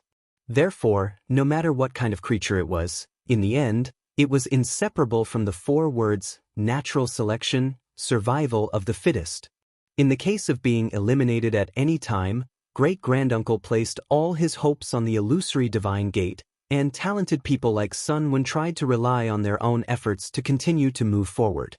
As long as he could go further, he was willing to pay any price, even if it meant killing innocent people. For example, the extremely evil 5 elements soul cultivation technique. One had to know that evil and filth were existences that were rejected by cultivators.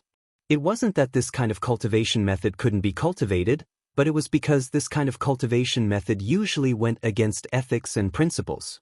It was even harmful to the heavens and devoid of humanity. There were no taboos in doing things, and everything was done only for oneself. Therefore, this type of immortal cultivator was also called heretical cultivators. In the heavenly jade world, heretical cultivators were like street rats. They were hated by everyone. However, the environment was against evil cultivators, but their legacies were still being passed down. The main reason was that the evil path was faster, stronger, and easier to survive than the traditional cultivation methods. Yin-Yang masters used their blood essence to water Yin souls and create spirit-branded retainers that were related to their lives. This method was indeed a bit unorthodox compared to necromancers and martial artists, but it wasn't considered evil. After all, Yin-Yang masters only used their own blood essence to nourish their spirit-branded retainers, while Yin-Yang masters used their own blood essence and divine sense to strengthen themselves. The two could not be compared at all. Up until now, Xianxia only knew of Sunwen's 5 elements soul cultivation technique that could truly be considered evil on Earth. But Sunwen had already been subdued by him. Now, in addition to enduring the torture of the heart-devouring ants every day, he also had to work day and night for Wu Lian for free. So the question was, who was the heretical cultivator behind Wang Shiwu and Li Xiuwen? Since these two were young masters with a certain social status, It meant that many people in their circle had already fallen into the hands of the heretical cultivator. The reason why the heretical cultivator chose the second generation was probably because of their social influence. After all, it was easier to commit heinous crimes without being noticed by others with power and influence. Perhaps it was because he cultivated an evil cultivation method. Li Xiuwen's behavior tonight was clearly a bit out of place. Logically speaking, it wasn't the first time that he was ignored by Lin Xian. He should have been mentally prepared. But when Li Xiuwen left, he suddenly looked meaningfully at Lin Xian. At that moment, his gaze was indeed very complicated. Thinking of this, Xianxia could not help but secretly sigh. Actually, in his heart, Li Xiuwen was quite a good person. No matter what, Li Xiuwen had wholeheartedly pursued Lin Xian for many years. Even if he had many flaws, he was not as unforgivable as Zhao Yuan. But now, Li Xiuwen's patience seemed to have finally run out. The two young masters who couldn't get along with each other had now become locusts on the same rope. Holding hands, they walked further and further away on the road of death. Wang Shiwu should have started cultivating earlier than Li Xiuwen, so his cultivation was obviously higher than Li Xiuwen's.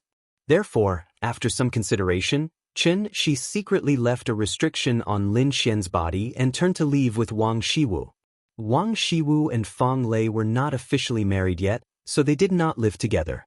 Therefore, after he drove Fang Lei home, he turned around and returned to his own house. Xianxia flew in the air and followed Wang Shiwu all the way. Xianxia could not be more familiar with Zhonghai. Therefore, after seeing Wang Shiwu drive into a high-end residential area by the river, Xianxia could not help but sneer. As the end of the Yangtze River, there were a total of 40 rivers in Zhonghai. Because there were too many rivers, even the natives of Zhonghai City didn't know the name of each river.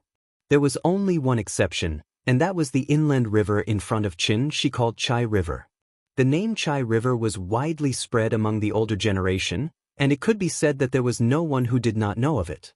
The reason why Chai River was so famous was mainly because of its other name, Inyang River. It was said that many people died here during the War of Resistance, and corpses and blood filled the entire Chai River. Therefore, this place had always been gloomy and filled with hostility. Many people scoffed at this legend. That was because they completely ignored the cemetery of martyrs that covered an area of about 200,000 square meters. This cemetery of martyrs was now called Longhua Garden, but 60 years ago, it had another famous name, Bloodflower Garden. Blood dyed the Huaxia red. The hostility was indeed heavy. After decades of development, the Bloodflower Garden went from a suburb to the current city center, and the mountains of corpses and seas of blood seemed to be covered by the dust of history. From the current perspective, the residential area where Wang Shiwu lived was actually not bad. Facing the Chai River, it was quiet in the midst of chaos, and it had a unique flavor. However, if one looked down from the sky, they would find that this residential area faced the Inyang River and had the Bloodflower Garden behind it. It was simply a place where evil gathered. The residential area was called Longhua Villa, and it was a high-end area. Some of it were bungalows, while the rest were all detached villas. Since it was a detached villa, there was naturally a small garden in each villa. Xianxia silently landed outside Wang Shiwu's garden and silently watched Wang Shiwu park the car and then return to the villa door. However, the moment Wang Shiwu opened the door, Xianxia's line of sight unimpeded went directly from the front yard to the back garden. Seeing through the entire villa at a glance? One had to know that from the perspective of feng shui, this kind of house layout was legendary, heart-piercing evil spirit. The number one evil spirit of the Yang Mansion.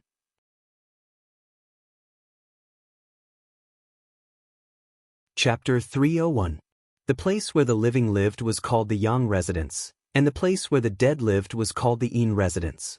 Since it was a place where the living lived, it naturally had to pay attention to feng shui. The so-called heart-piercing evil spirit actually referred to the kind of residence where one could see the other end of the house at a glance while standing outside the door.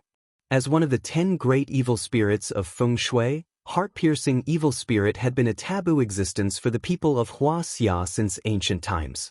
Now that the real estate industry was at its peak, the architectural design profession naturally became a popular profession. Not to mention the local architectural designers of Wuxia, even those famous foreign designers who didn't know much about the traditional culture of Wuxia would absolutely not be stupid enough to design a house with heart-piercing evil spirit pattern. After all, feng shui was something passed down by the ancestors and was an indispensable and important part of Wuxia's culture.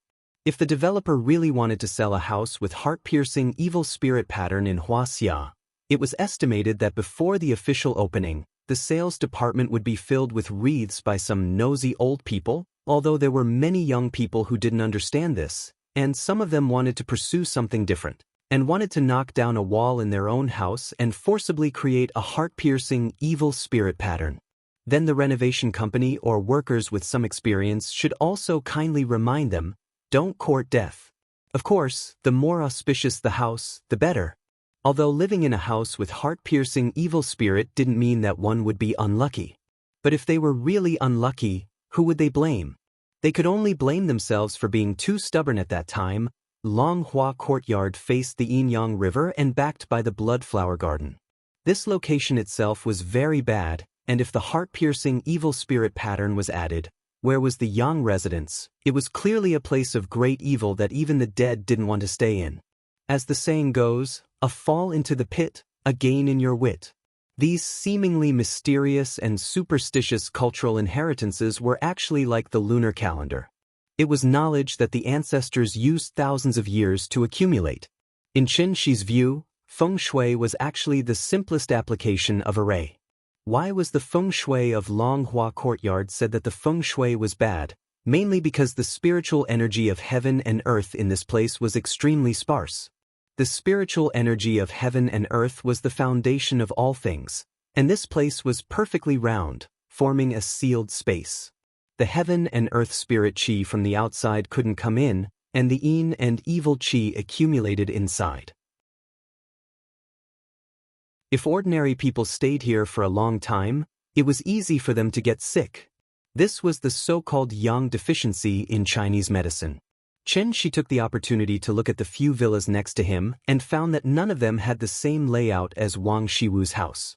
This meant that the heart-piercing fiend pattern was deliberately set up by Wang Shiwu. Thinking of this, Xianxia couldn't help but sigh in his heart. He was truly puzzled. Wang Shiwu was originally such a positive and outstanding young man, how could he fall so easily? Perhaps it was because humans were creatures that were unwilling to be satisfied with their current situation. When money, fame, and power were at their fingertips, they would pursue other things. Just like what countless emperors pursued throughout their lives.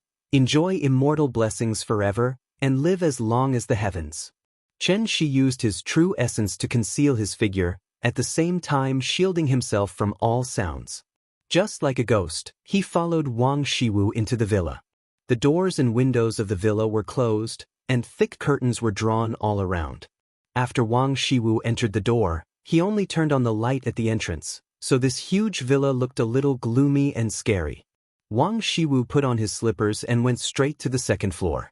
Because there weren't many furnishings in the room, his footsteps suddenly echoed in this empty room. Tap, tap, tap. The layout of the second floor was similar to the first floor, but there was no kitchen and there was a study. Wang Shiwu didn't seem to like the light, so he just turned on the aisle light in the corridor. Under the dim light, Wang Shiwu's shadow was very long, and it even looked a little hideous when it was reflected on the wall. He seemed to value his study very much, so he specially installed a fingerprint lock on the door. Wang Shiwu stretched out his finger. With a soft beep, the door of the study opened. Xianxia stood behind Wang Shiwu, quietly watching his every move. Although it was impossible for Wang Shiwu to see through Xianxia's disguise with his cultivation, he seemed to have noticed something, so he couldn't help but look back. On the dim second floor, there was only an empty living room, a dark corridor, and a few bedrooms with their doors tightly shut. There was nothing strange. Wang Shiwu frowned and walked to the window.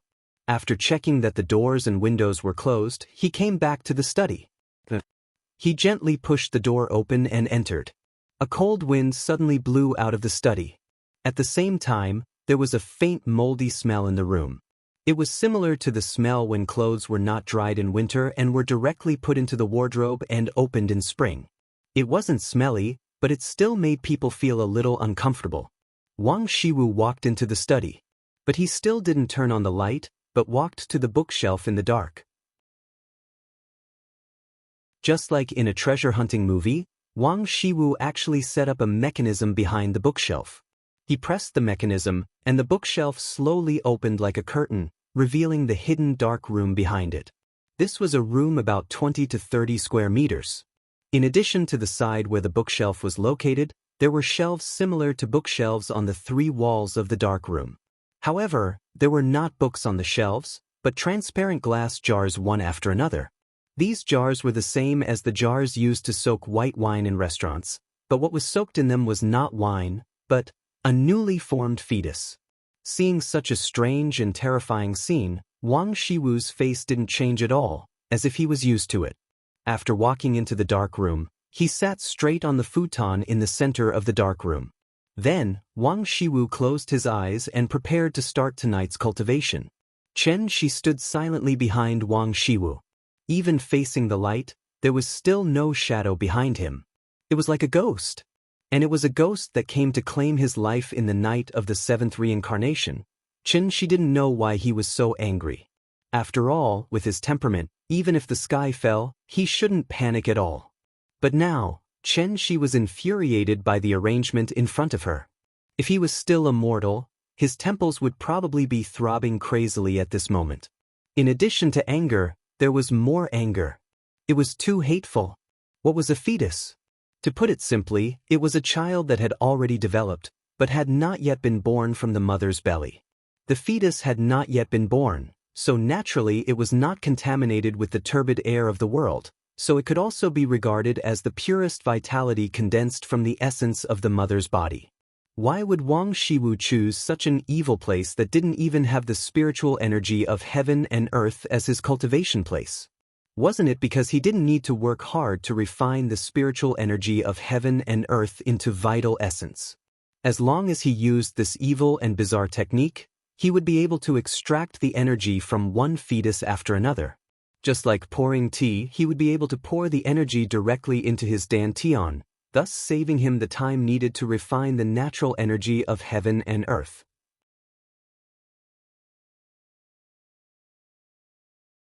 Chapter 302. In the dark room.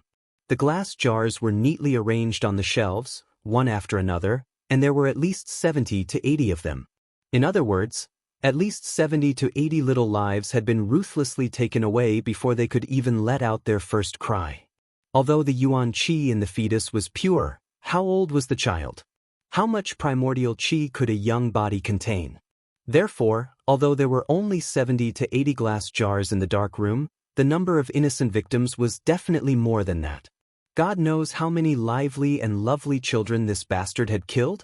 This set of evil cultivation method was actually somewhat similar to Sun Wen's 5 elements soul cultivation technique, but Sun Wen used living people while Wang Shiwu used fetuses.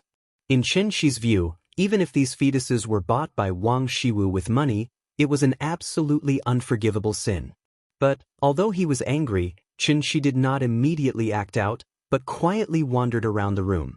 He wanted to see where Wang Shiwu learned these crooked methods from. Sure enough, after Xianxia wandered around the room, he found that there was something like a secret manual on the table in front of Wang Shiwu. Walking over to take a look, he saw that there were 4 large words written in traditional script. Corpse Infant Soul Transference. Xianxia roughly glanced at the contents recorded in the secret manual and found that this set of cultivation method was indeed extremely evil, and even went against any cultivation method he knew of on Earth. Although the content of Wang Shiwu's current cultivation method was very superficial, but Xianxia roughly deduced according to the core of this set of cultivation method, and found that this set of cultivation method was actually self-contained, and was completely feasible in theory. A perfect set of cultivation method that did not require the spiritual qi of heaven and earth, and purely relied on absorbing the yuan qi of others. This also meant that the person who cultivated this set of cultivation method would not be limited by the sparse spiritual qi of earth. As long as there was an endless supply of yuan qi, then he could smoothly break through to the celestial level, condense the golden core, and form the yuaning. Then there was a problem. Just who was the one who created such an extremely evil cultivation method? Since he was able to create such a cultivation method, then regardless of whether this person was good or evil, he could definitely be called a genius. Thinking of this, Xianxia couldn't help but make a guess.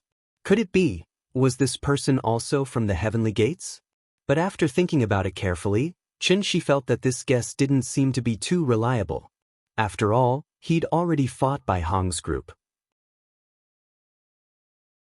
Although the cultivation method used by Hong's group was very different from the immortal cultivation method that Xianxia knew, the core of their cultivation was still qi refining.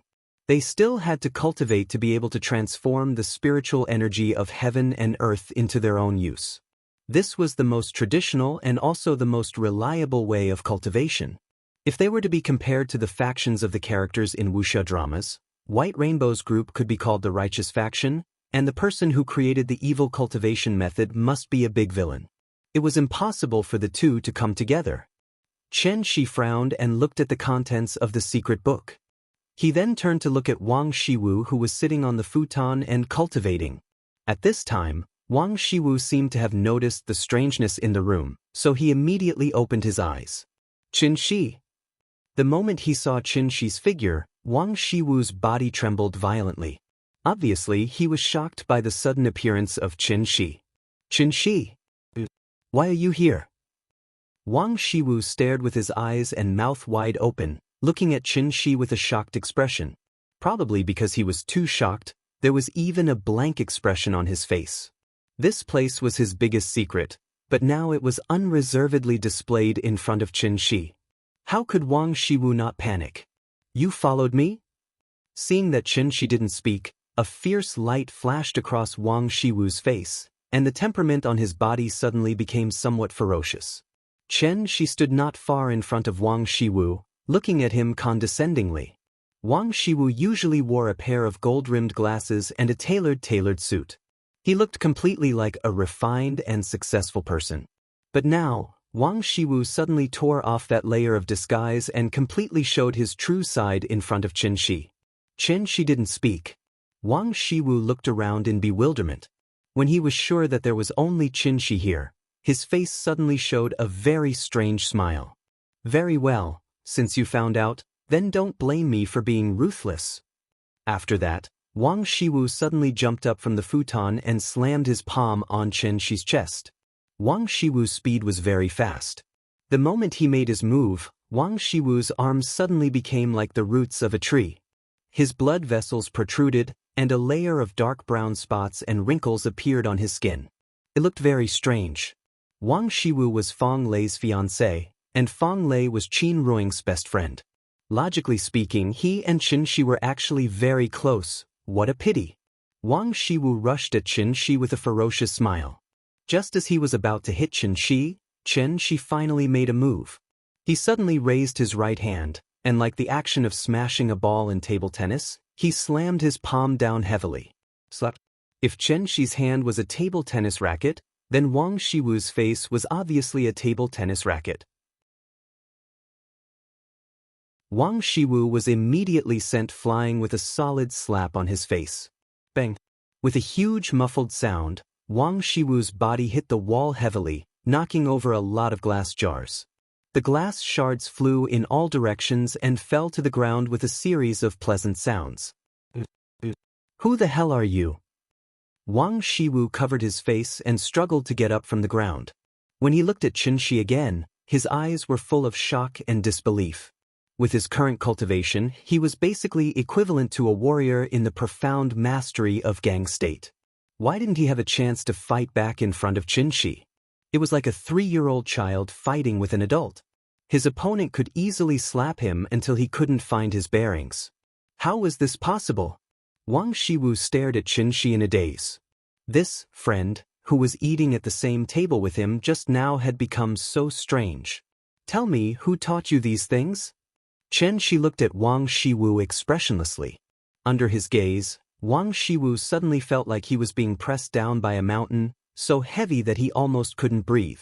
Wang Shiwu trembled as he tried to resist the pressure, but at this time, Xianxia suddenly let out a cold snort. Humph! Xianxia's voice was very soft, but when it reached Wang Shiwu's ears, it was like a thunderclap. It immediately scattered the pneuma that Wang Shiwu secretly gathered, and even made him kneel down powerlessly on the spot. The huge gap between the two sides seemed to wake Wang Shiwu up.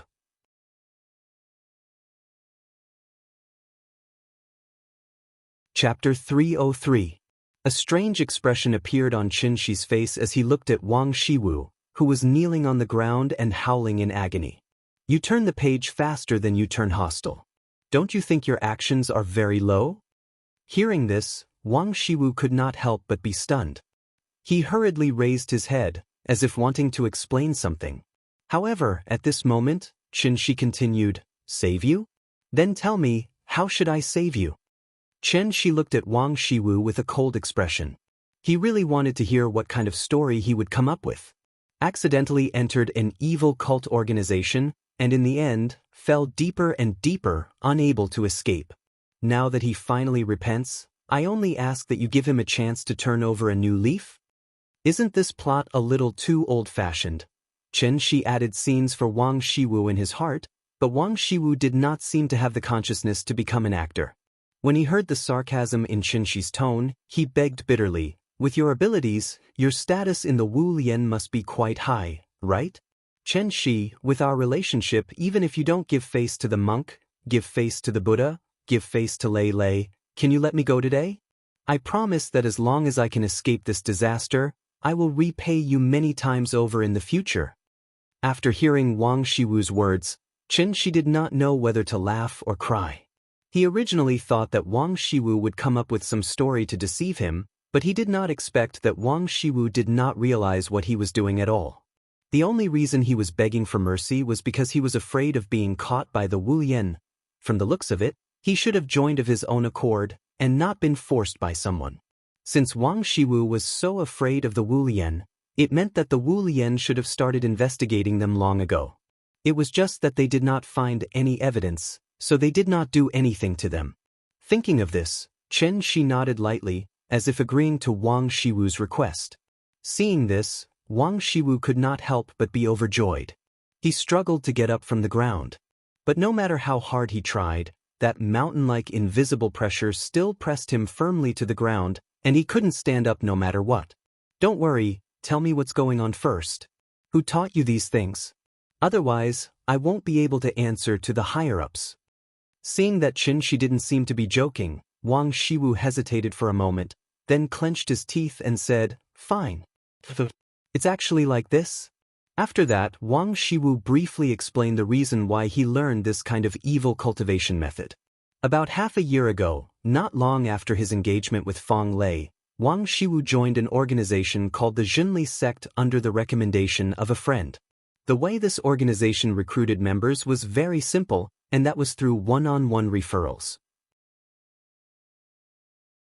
The recommended person must be under the age of 40 and have a certain social status. Only after the approval of the church's board of directors can they enter the church. In other words, this was a cult organization that took the high-end route. What was different from ordinary cult organizations was that the Xinli sect didn't show too obvious antisocial nature. After joining the sect, one only needed to pay a considerable fee, and the member would be able to obtain a cultivation method that was known as a supreme secret technique. In fact, it was the simplest set of qi cultivation methods. When this member succeeded in qi cultivation and found that his physical fitness had greatly improved, he would naturally be more convinced of the Xinli sect. After that, if the member still wanted to obtain a higher level of cultivation method, he would need to do something for the Xinli sect in exchange for the approval of the board of directors. Only then could he officially become a believer of the Xinli sect. Of course, only after officially becoming a believer of the Xinli sect could he obtain this set of corpse baby soul crossing, which was known as the cult's secret technique. Wang Shiwu's explanation was very simple. After listening for a while, Xianxia roughly understood how this cult operated. Wasn't this an upgraded version of pyramid schemes, blockchain? The evil cultivation method was originally a shortcut. It could let people taste the benefits in a short time, so it was naturally very tempting. Thinking of this, Xianxia couldn't help but ask curiously, "You're a believer, right?" Then what did you do for the Zhenli sect back then? Hearing this, an obvious unnatural expression flashed across Wang Shiwu's face, but soon he pretended to be casual and said, I paid 20 million as a membership fee and recommended 3 friends to join the sect. Then I can become a believer. After saying that, Wang Shiwu raised his head and looked at Xianxia. After seeing that Xianxia's eyes were still very cold, Wang Shiwu quickly lowered his head again. It was obvious that he was lying. However, Xianxia didn't seem to have the intention to delve deeper.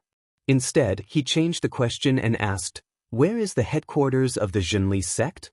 I don't know about this. The church has a 1-to-1 referral system. I usually meet the referral at the club we often go to, so I don't have to go to the headquarters. Don't you need the approval of the steward to become a believer? Who's the steward? I don't know. Wang Shiwu shook his head and continued, I haven't seen the steward with my own eyes. We usually have a video call, and I have to wear a mask when I talk. After saying that, Wang Shiwu pointed to the golden mask on the table. This time, Wang Shiwu wasn't lying. He really hadn't seen the steward, and he really didn't know where the headquarters of the Zhenli sect was. Xianxia frowned and pondered for a while. When he was about to continue asking, Xianxia suddenly frowned. Because the restriction on Lin Xian's body was triggered. When he left just now, Xianxia quietly placed a restriction on Lin Xian's body. Now that the restriction was triggered, it meant that someone was trying to get close to Lin Xian. As expected, after only a few seconds, Xianxia noticed that the self-defense pendant he gave Lin Xian had been activated. Someone was trying to hurt her. When he noticed all this, Xianxia's figure disappeared from Wang Shiwu's sight almost instantly. Wang Shiwu stared blankly at the spot where Xianxia was just now. After a long while, he struggled to stand up, but it was still in vain. He could only helplessly shout in the dark room, Xianxia? Xianxia? Where did you go? Let me go first. Of course, Xianxia didn't have time to deal with Wang Shiwu now. When Li Xiaowen was eating just now, there was an evil aura around him. Before he left, he took a deep look at Lin Xian. Therefore, Xianxia was very vigilant and placed a restriction on Lin Xian. Destroy what you can't get? He didn't expect Li Xiaowen to take this step after all. Xianxia quickly rushed to Lin Xian's location, only to find that Lin Xian had been moving, and at a very fast speed. Could it be she's already been abducted? Thinking of this, Xianxia couldn't help but change his expression slightly. There were a total of 3 pieces of the self-defense pendant he made. One was on Aunt Zhang, one was on Yan Yan, and the last one was on Lin Xian. No matter what, it was a magic tool that he made personally. Although the materials were crude, it shouldn't be damaged so quickly, right?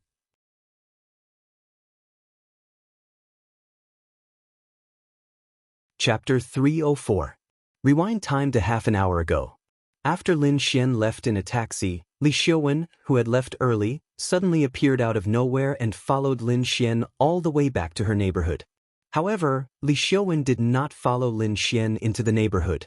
Instead, he called Lin Xian from outside the neighborhood, implying that he wanted to talk to her face to face. He had pursued Lin Xian for many years, and this time, he seemed to have finally thought it through, so he wanted to meet with Lin Xian one last time. They could chat as friends, and it could be considered as a farewell. From then on, he would not disturb her anymore. After hearing Li Xiaowen's heartfelt confession, Lin Xian was silent on the other end of the phone. She held her phone in one hand and pulled open the curtains with the other. In the hazy city at night, the flashing neon lights could not illuminate the deepest corner of her heart. At this moment, the scene was similar to what Huang Jingren described in Qi Huai, sitting under the flowers and playing the flute, gazing into the distance through the red walls. As if this star was not last night, for whom the wind and dew stood in the middle of the night. Lingering thoughts are exhausted, turning the heartache and peeling the banana. 3 to 5 years, 3 to 5 months, the pitiful cup of wine has not disappeared. The pitiful cup of wine has not disappeared. The bitterness of the world is no greater than the bitterness of infatuation. It had to be said that this kind of infatuated man's image could easily soften a woman's heart. Therefore, after much consideration, Lin Xian agreed to his request. She then went downstairs to Li Xiaowen's car to have a good talk with him. In reality, The reason why Lin Xian usually gave Li Xiuwen the cold shoulder was not because she really disliked Li Xiuwen, but because she did not want Li Xiuwen to waste too much time on her. Lin Xian was a rational woman, but at the same time, she was a kind woman. Because of this, she never gave Li Xiuwen a good look. She only hoped that he would back off in the face of difficulties and not take any chances. After all, after so many years, even if you raised a dog, you would still have some feelings for it. Moreover, was that still a human? But it was a pity. Lin Xian's heart already belonged to someone, and her attitude towards relationships was very extreme. She would never allow herself to compromise. As the saying goes, when one's heart is moved, it means that one is heartless. Lin Xian reluctantly got into the car. One had to know that ever since Li Xiuwen officially started pursuing her, Lin Xian had never sat in Li Xiuwen's car again. Therefore, when she sat in Li Xiuwen's car, she clearly felt uncomfortable. Lin Xian felt awkward, but Li Xiuwen was very excited. Perhaps he was afraid of scaring Lin Xian, so Li Xiuwen suppressed his voice and said to Lin Xian in a slightly restrained manner, Xian, it's not like you don't know my feelings for you." Before he finished, Li Xian interrupted. I. His resolute tone and the emotionless director Li completely widened the gap between the two of them. Lin Xian's attitude was so bad that it seemed to be out of Li Xiuwen's expectations. He was stunned. At this moment, he no longer had the attitude of a rich second-generation heir or a big boss of a corporation. He was just a sad loser. Seeing Li Xiuwen at a loss, Lin Xian's heart softened. Therefore, after a soft sigh, Lin Xian said gently, "I'm sorry, I really don't have any feelings for you, so I have to express my attitude clearly, in case you misunderstand." "I hope you can understand." Li Xiuwen was silent. The car suddenly became quiet. After a while, he asked in a heavy tone, "Then, are we still friends?" Hearing this, Lin Xian hesitated for a moment, then said helplessly, "It better not be." Then, Lin Xian was ready to open the door and get out of the car. She and Li Xiuwen were not considered friends. This time, she made it clear so that he would completely give up. To be honest, Lin Xian did not want to hurt others like this, but when it came to relationships, it would be messy. It was better to be less conflicted and more decisive. While thinking, Lin Xian pulled the car door, but realized that the door was locked. Therefore, she said to Li Xiuwen, "Please open the door, I should go back." However, Li Xiuwen did not seem to hear her. He held the steering wheel with both hands and lowered his head. She did not know what he was thinking. Seeing this, Lin Xian suddenly felt a little scared, so she said again, "So Li, it's late, I have to go to work tomorrow. Please open the door, I should go back." After saying that, Lin Xian tried to push the car door again, but she couldn't push it open. This car was probably modified, so once it was locked, only the driver could unlock it. Lin Xian had no choice but to turn around and try to persuade Li Xiuwen to open the door. But just as she turned around, Li Xiuwen suddenly started the car. Stepping on the accelerator, the car suddenly rushed out like a horse that had lost control. The huge inertia caused Lin Xian to fall heavily on the back of the seat. After regaining her senses, Lin Xian shouted in panic, "Stop the car! Stop the car! I want to get out! I'm calling the police!" As she shouted, Lin Xian took out her phone to call the police. Seeing this, Li Xiuwen suddenly swung the steering wheel, and the car suddenly drifted on the road. This also caused Lin Xian to lose her balance, and the phone in her hand flew out. Lin Xian was completely flustered. She could only hit Li Xiuwen's shoulder and screamed, "Stop the car! Let me out!" "Shut up!" Li Xiuwen glared fiercely at Lin Xian, and then sped up again. Accompanied by the loud sound of the engine, the car suddenly rushed out at an extremely fast speed. Lin Xian was frightened by Li Xiuwen's behavior. Out of consideration for her own safety, she did not dare to do anything that might anger him. She could only curl up in the front passenger seat and hold on tightly to the seatbelt. Her careful look made her look especially helpless. Li Xiuwen brought Lin Xian and sped through the city. Not long after, he brought Lin Xian to a church-like building. Then, Li Xiuwen violently pulled Lin Xian out of the car, and then dragged her straight to the church. "What are you doing? Let me go!" Lin Xian struggled with all her might, but she was a woman who did not weigh more than 100 pounds. How could she win against a young and strong man? Moreover, Li Xiaowen's strength seemed to be exceptionally great. Using only one hand, he was able to easily drag her into the church as if she was a chicken. "Xianxia, did you know? I once swore."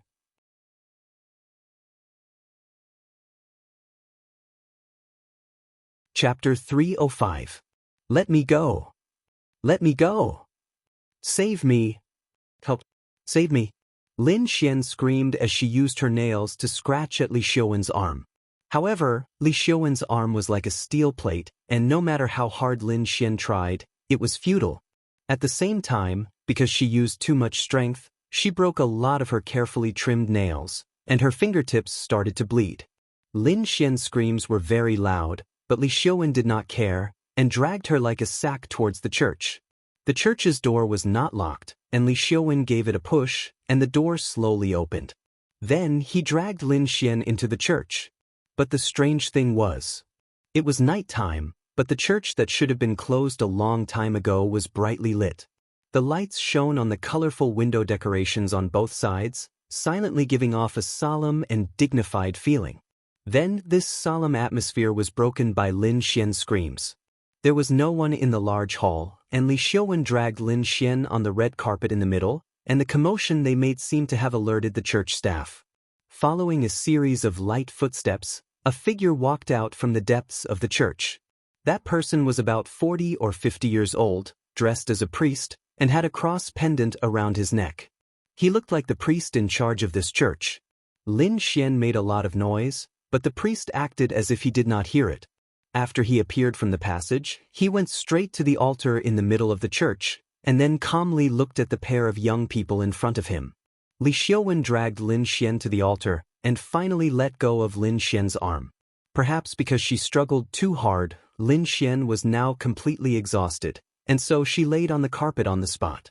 At this moment, Li Xiaowen lowered his head slightly and said respectfully to the priest standing behind the altar, "Steward Sun, I want this woman to fall in love with me wholeheartedly and never leave me for the rest of her life. Sorry to trouble you." Hearing this, the priest who was addressed as Steward Sun took a deep look at Li Xiaowen, then asked calmly, "Just for a woman? Do you know what price you have to pay? You only have one chance. You'd better think carefully before answering me." After hearing Steward Sun's words, Li Xiaowen hesitated for a moment. But when he looked at Lin Xian, who was lying beside him, he fiercely gritted his teeth and solemnly nodded in response, "I know. I have no regrets. Manager Sun, sorry to trouble you." "Very good, the Heavenly Father has heard your words. Now, it is time for you to listen to the gospel." The priest nodded. Then he raised his right hand and pointed his index finger at Lin Xian. At this moment, Lin Xian was like an injured rabbit. She could only kneel on the ground weakly. She tried her best to distance herself from Li Xiaowen, but at this moment, an invisible force suddenly surrounded her. "Ah!" Feeling the strange feeling in her body, Lin Xian could not help but cry out in surprise.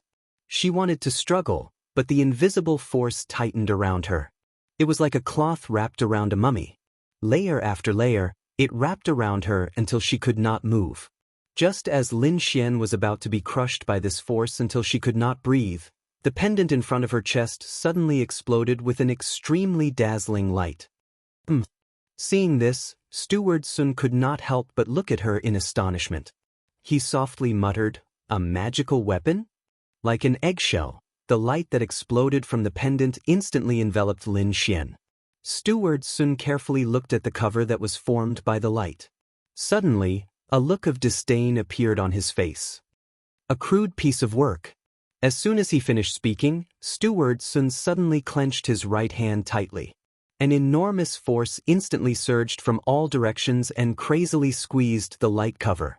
In just a few breaths' time, the inferior Guanyin statue that cost Xianxia 100 yuan was instantly shattered like glass.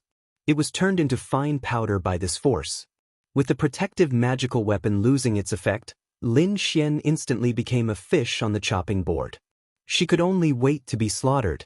Then, Steward Sun waved his right hand. Lin Xian's body slowly flew up and landed on the altar in front of him. Lin Xian lay on the altar, unable to move. As she was too scared, she had long turned pale with fright and tears streamed down her face. Who can save me?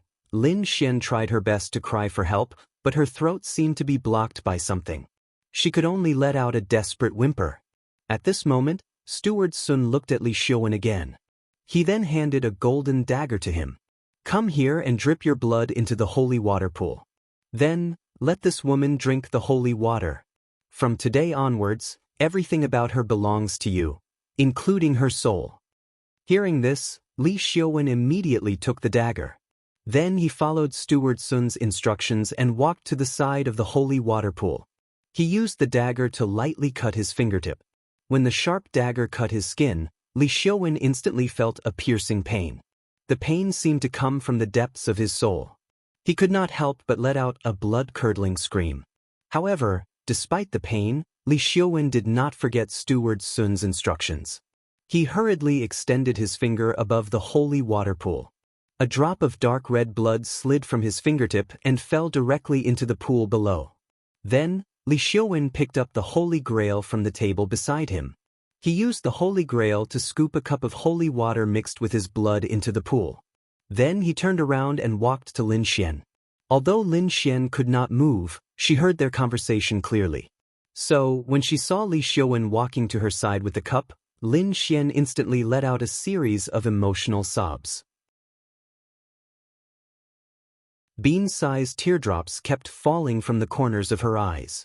In a daze, she remembered that day again, that dilapidated building that leaked air everywhere, that figure that suddenly appeared, I don't know why. This time, Lin Xian really hoped that Xianxia could come in time. Therefore, even if she could not make any sound, she was crazily screaming in her heart. Xianxia, save me. Perhaps it was because the Jesus statue on the altar heard her prayer. So, just as Li Xiaowen was about to feed her the holy water with the Holy Grail, the door of the church was suddenly pushed open. It was not right to say that it was pushed open because the two doors were directly sent flying. It was as if they were hit by an ancient battering ram. The two 3-meter-tall heavy doors were knocked off their frames and flew directly into the church. Then they crashed into rows of seats.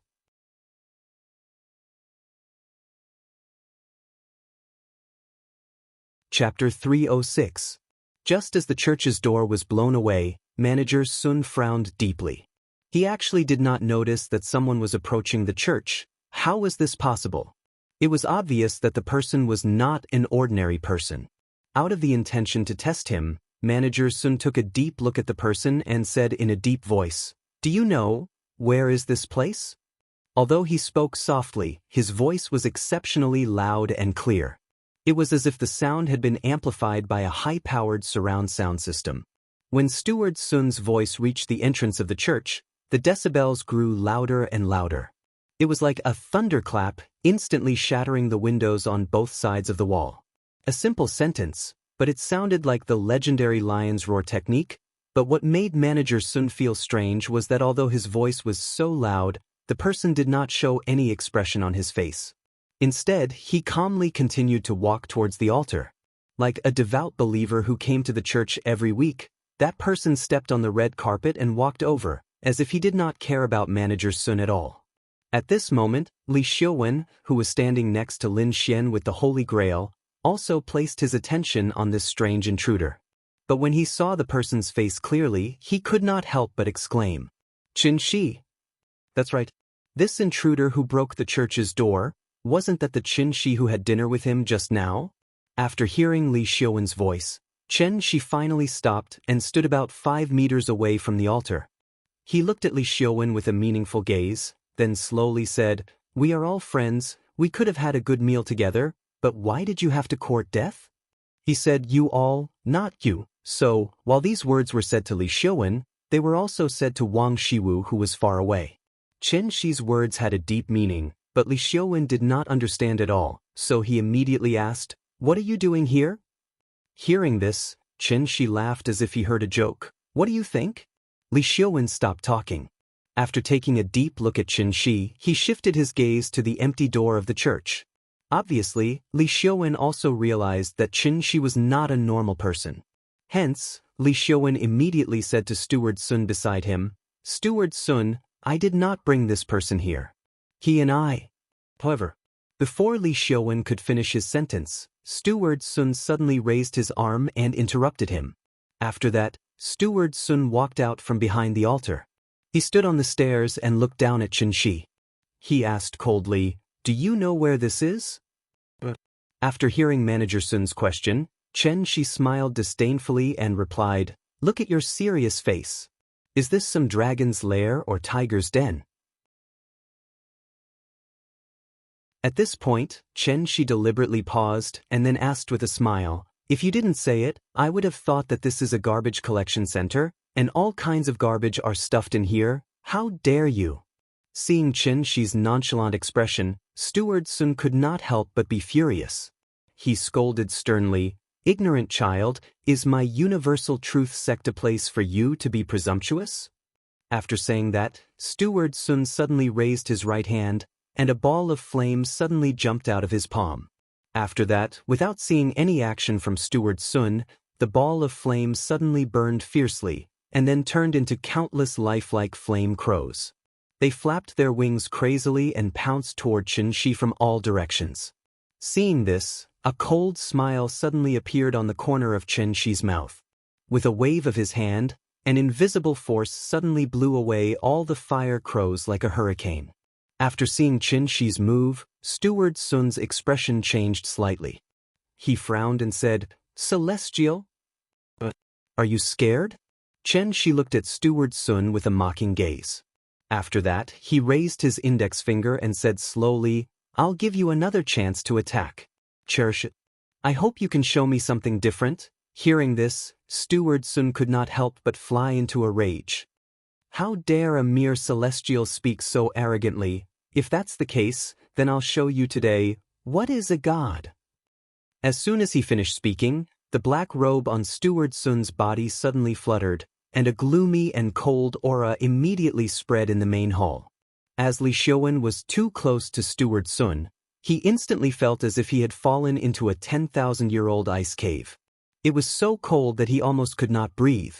Xianxia looked at Steward Sun silently. He sensed that there was a surge of power in Steward Sun's body, and this power was being released bit by bit. If there was no accident, then it should be the primordial core that he condensed by using the evil technique. Primordial core, golden core. There was only a difference of one word, but the meaning was completely different. The so-called golden core was the condensation of all the true essence in an immortal cultivator's entire body to a point. After that, it would undergo repeated compression and tempering. Like refining pills, the impurities would be removed and the essence would be extracted. Finally, it would be formed into a ball and stored in the dantian. It sounded very simple, but condensing a golden core was not an easy task. It was like rolling a piece of foil into a small ball. It was very easy. However, after rolling it into a ball, it had to be hammered bit by bit until it was solid. Only after being hammered thousands of times could this piece of foil be turned into a complete and flawless metal ball.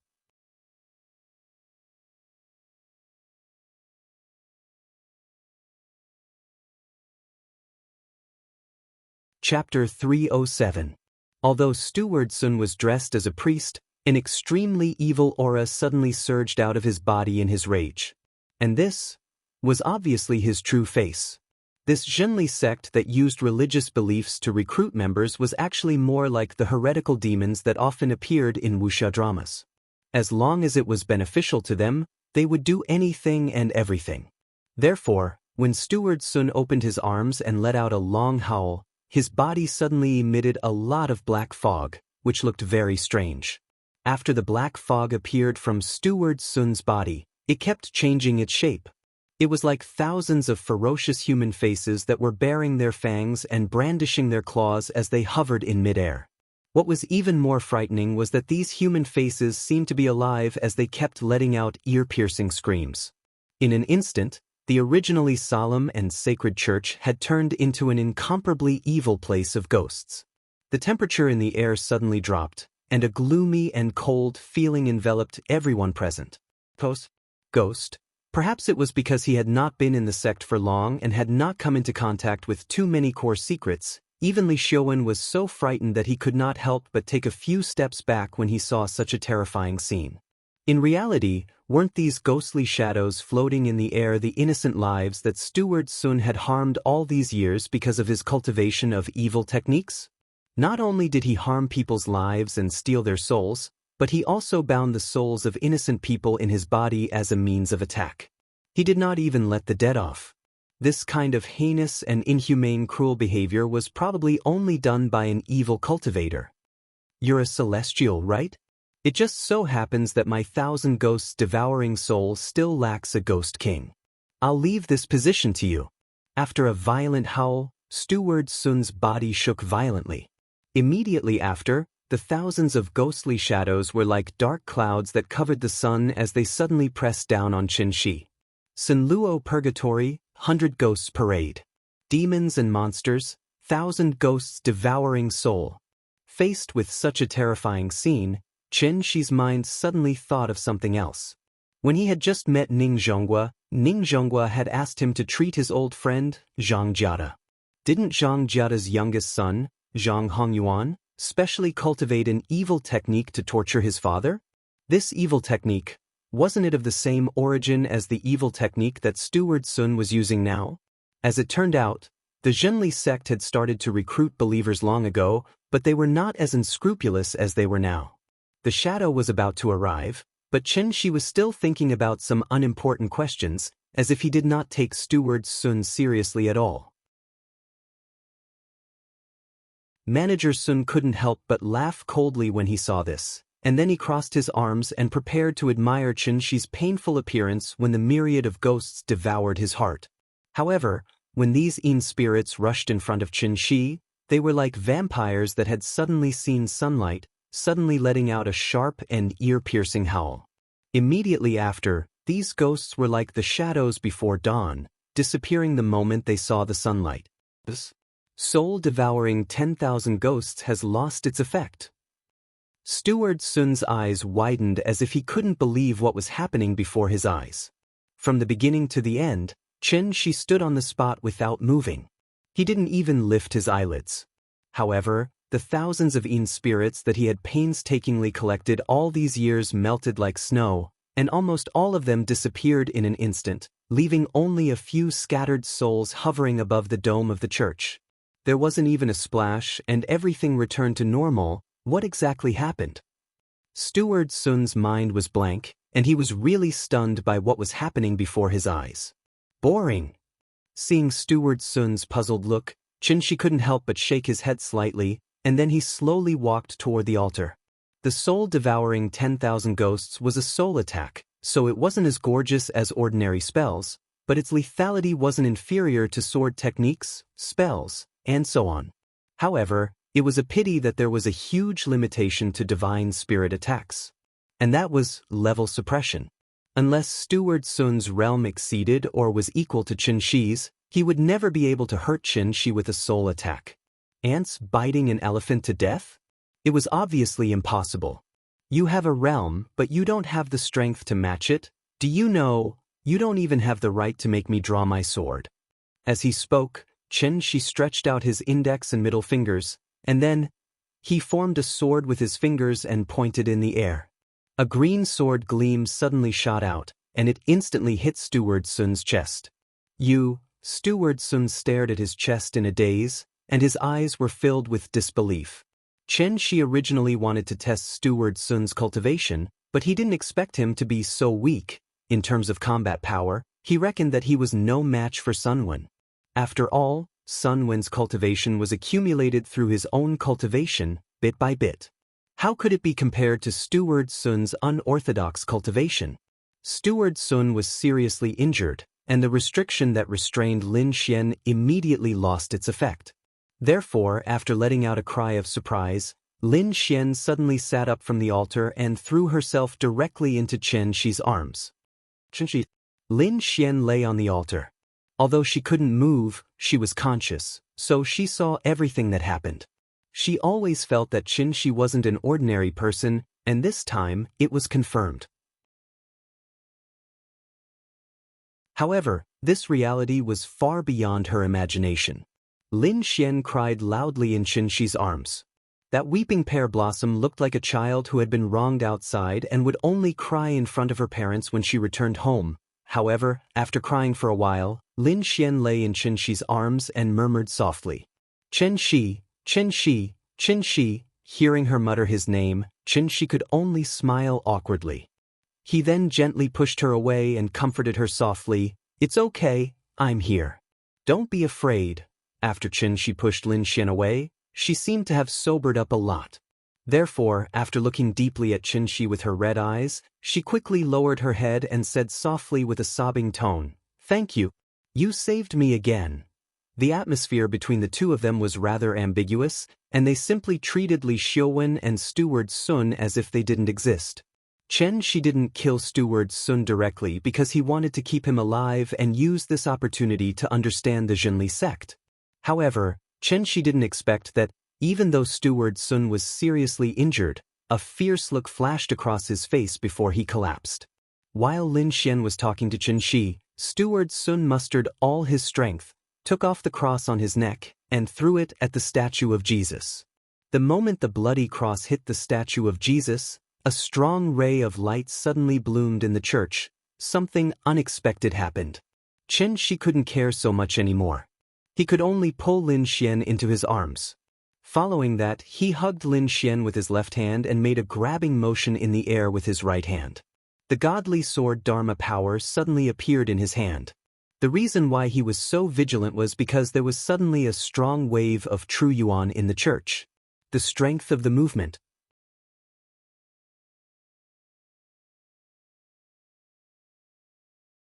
Chapter 308. Holy light bloomed and the gospel was sung. A dazzling door of light that was like a lake appeared out of thin air right in front of the statue of Jesus. The door of light emitted tens of thousands of golden rays. Looking from afar, it looked like sunlight reflected in the water. After the sunlight was refracted by the lake, it began to jump gently along with the ripples on the lake's surface, causing countless golden spots of different sizes to appear on the church's walls and dome. Looking from afar, it was as if countless little elves were dancing on the church's dome. If a devout Christian saw this scene, he would probably be so scared that he would kneel on the ground on the spot and shout that Christ had shown his holiness. Unfortunately, Li Xiuwen and Manager Sun did not believe in Christianity, but in the very mysterious Church of Truth. As the door of light opened, a huge amount of true essence leaked out from the door of light. The so-called leakage originally referred to chemical substances that should not have flowed out or leaked out of the mechanical equipment without anyone noticing, thus causing unnecessary losses. But now, what was leaking out from the door of light was not some chemical substance, but the true essence that was painstakingly refined by immortal cultivators. True essence was obtained by immortal cultivators through cultivation bit by bit, so theoretically speaking, it was impossible for it to leak.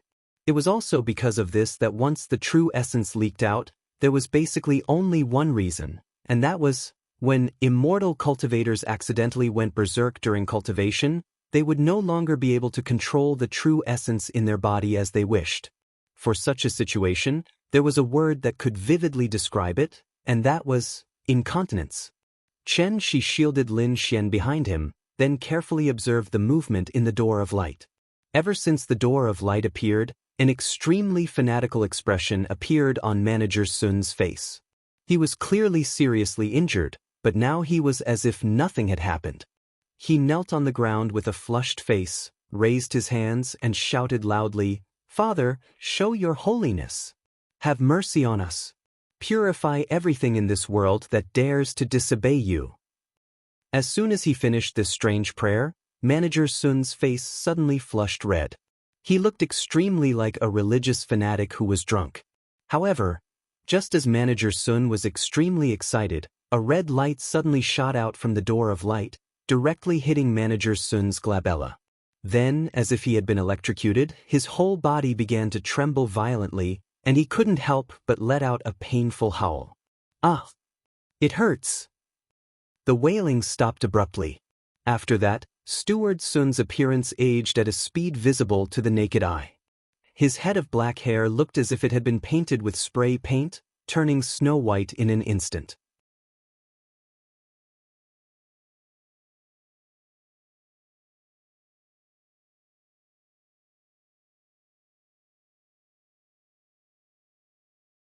Chapter 309. A cold light flashed. The old man suddenly attacked, but Xianxi's reaction was not slow in the slightest. This sword was like a silver hook. After drawing a beautiful arc in the air, it directly cut the old man's arm. The tip of the sword entered the flesh, and suddenly there was a tearing sound. Immediately after, the old man's arm fell from his body very smoothly, as if it had been cut by a laser. Lin Xian was stunned by what happened in front of her eyes. She hid behind Xianxia, maintaining her previous posture. After seeing the long sword in Xianxi's hand cut the old man's arm, her mind suddenly went blank. She could not help but open her small mouth, her face full of shock. That dazed look, it gave people a silly and cute feeling. Lin Xian was so frightened that she could not speak. Her eyes were fixed on the severed arm falling from the air. However, the moment the severed arm fell to the ground, it suddenly turned into a cloud of black smoke and dissipated. It looked like a piece of dried straw paper that had been burned to ashes. When the wind blew, it immediately disappeared without a trace. Xianxia. Lin Xian's eyes widened. Before she could finish her words, she found that her body was flying back uncontrollably. Stay there, don't move. After using his essential essence to send Lin Xian to a safe place, Xianxia did not forget to remind her. Then, holding the long sword in his hand, he directly attacked the old man. Lin Xian was just an ordinary person, so the scene she saw was completely different from what Xianxia saw. In fact, in Xianxi's eyes, the old man's skin hidden under the cloak had already fallen off. Most of his muscles had also rotted away, revealing sections of white bones. What kind of person was this? It was simply an old rotten corpse that had crawled out of the grave. If it was just a skeleton, it would be fine. After all, Xianxia had lived for 500 years and had seen all kinds of strange things. Naturally, he would not take a living dead person to heart. The reason why he was so cautious was mainly because the skeleton in front of him was not simple. From the moment the old man walked out of the light door, Xianxia sensed a huge amount of essential essence leaking from the old man's body. But a little strange was, although the amount of essential essence was huge, it gave people a turbid and filthy feeling. If Xianxi's essential essence was as clear as a lake, then the old man's essential essence was like oil on one side and turbid on the other. It was really strange. And because of the essential essence leaking from the old man's body, in Xianxi's eyes, the old man was more like a charcoal that walked out of a fire, his whole body emitting thick billowing smoke. Not long after, the black smoke emitted from the old man's body filled the entire church. In addition, during the confrontation with the old man, Xianxia also focused on the light door behind him. This light door was somewhat similar to the heavenly gate, but it could not be compared to the heavenly gate. After all, the heavenly gate required the support of a huge amount of spiritual energy to open, but this light door in front of him only needed Manager Sun, a pseudo-core stage living sacrifice. If it was another world behind the heavenly gate, then behind the light door was obviously just an illegally expanded basement. There was a fundamental difference between the two. And this kind of illegally built basement was actually a small world or a small paradise that was opened up in the void after immortal cultivators comprehended the true meaning of the word void. What was void? This was a very abstract concept. Xianxia was still at the soul formation stage, so naturally he could not understand the true meaning of it. The so-called insightful void was, to see the small and see the big picture, to see through the void. My heart's desire, no matter how vast the world is, it is only an inch. The insightful void was an existence above the soul formation stage.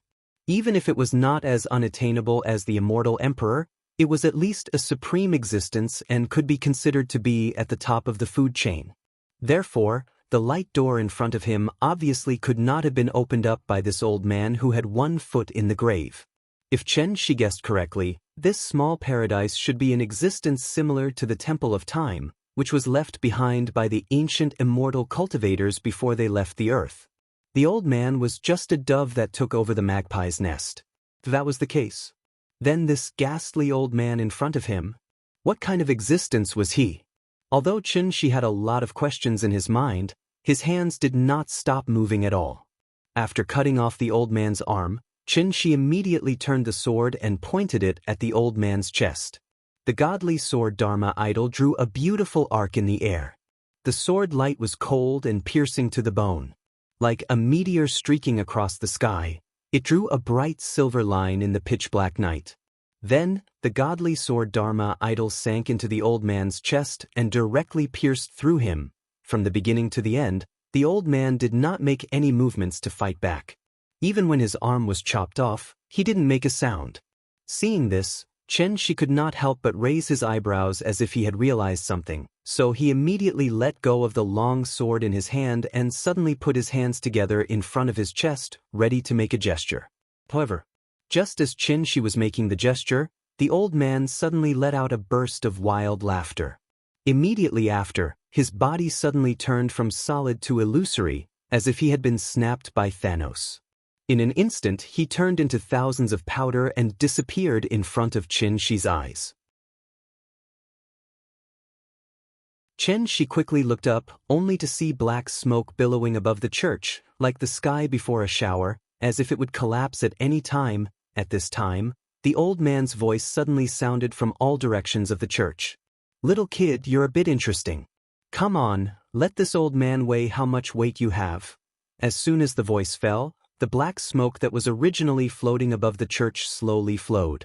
It was unknown what method the old man used, but the billowing black smoke suddenly turned into a solid substance, and then it turned into a giant python that was dozens of meters long out of thin air. The giant python formed by the black smoke coiled into a ball in the air, and its huge body almost covered the entire dome. Its head was in the shape of an inverted triangle. From the moment it appeared, the giant python stuck out its head, spat out its snake tongue, and stared at Xianxia with its pair of golden vertical pupils. A suffocating sense of oppression gradually spread in the church. Lin Xian stared at the giant python that suddenly appeared above the church, stunned. When she saw the palm-sized scales on the giant python's body, she was so scared that her eyes rolled back and she fainted directly. Lin Xian's fainting attracted Xianxia's attention. However, the moment he was distracted, the giant python was like a long arrow that was shot out from a fully drawn bow, opening its bloody mouth and directly pouncing towards Xianxia's position. Fortunately, Xianxia's reaction was extremely fast. Pretending to be mysterious, accompanied by an angry shout, Xianxia suddenly separated his hands, and 2 rays of golden light suddenly bloomed from his palms. When the giant python was about to bite him, Xianxia was like a llama holding 2 large symbols in his hands, and suddenly slapped out with both palms, ruthlessly hitting the giant python's head. The giant python was formed by the black smoke, and the black smoke was the true yuan that leaked from the old man's body. Therefore, this was actually a contest of true yuan. The true yuan in Xianxia's body was clear and pure, but the true yuan in the old man's body was filthy and turbid. When the two came into contact, it was like throwing metallic sodium into water, and immediately caused a violent explosion, the 8-leaf seal.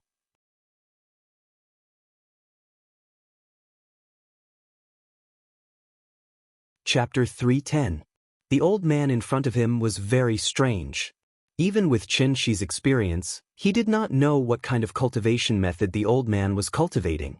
Naturally, he could not determine the old man's exact strength.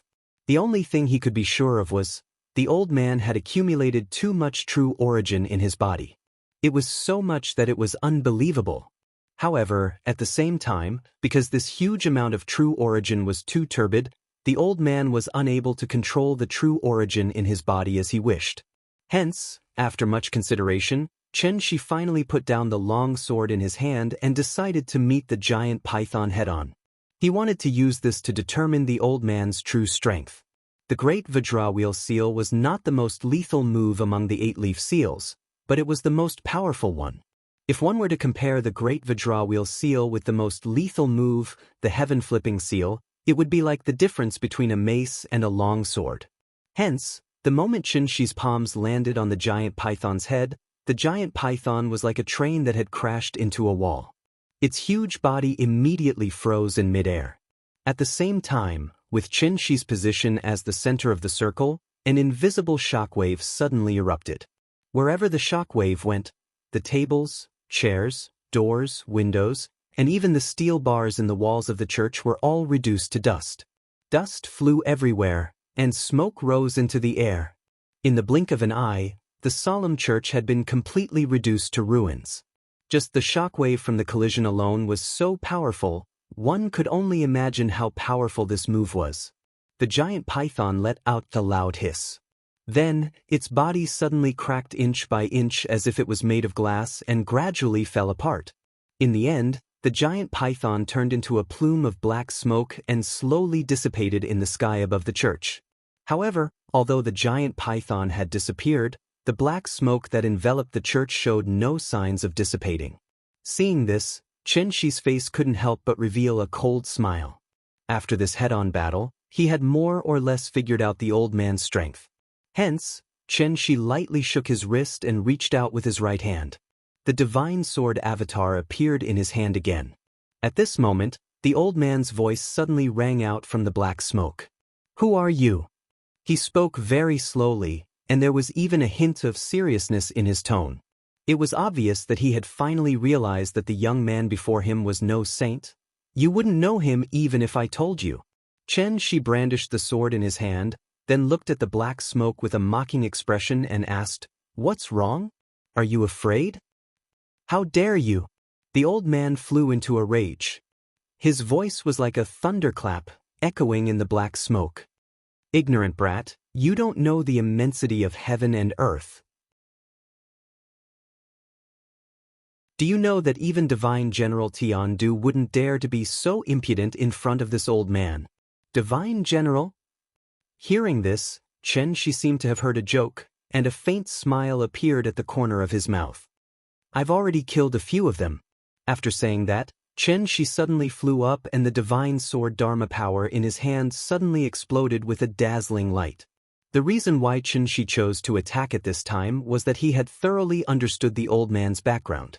If he guessed correctly, the strange soul-ferrying corpse infant should have been created by this old man.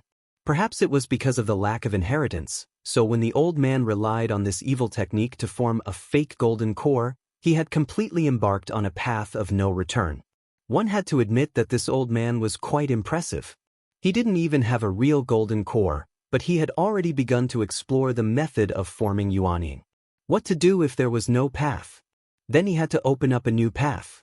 By relying on constantly stealing other people's souls and essence to strengthen himself, the old man had actually opened up a path that was completely different from others.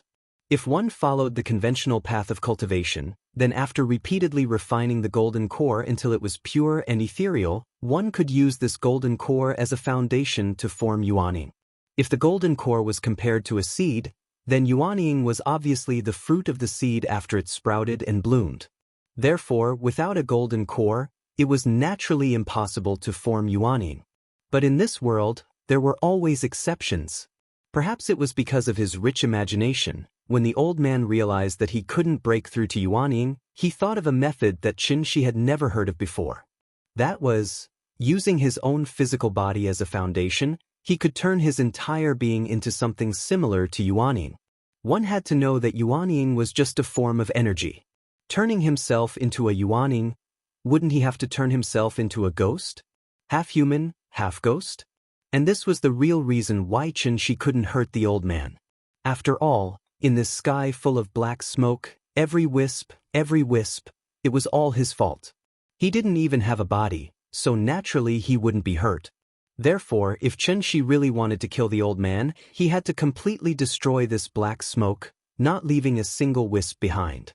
Otherwise, the old man would sooner or later use the method of plundering to return him to his peak. Getting rid of evil for the people was a great thing.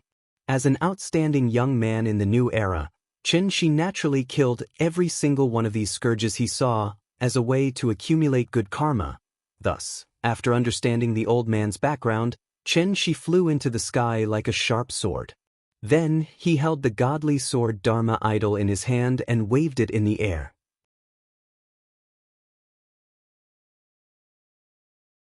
Suddenly, 7 identical longswords appeared beside him.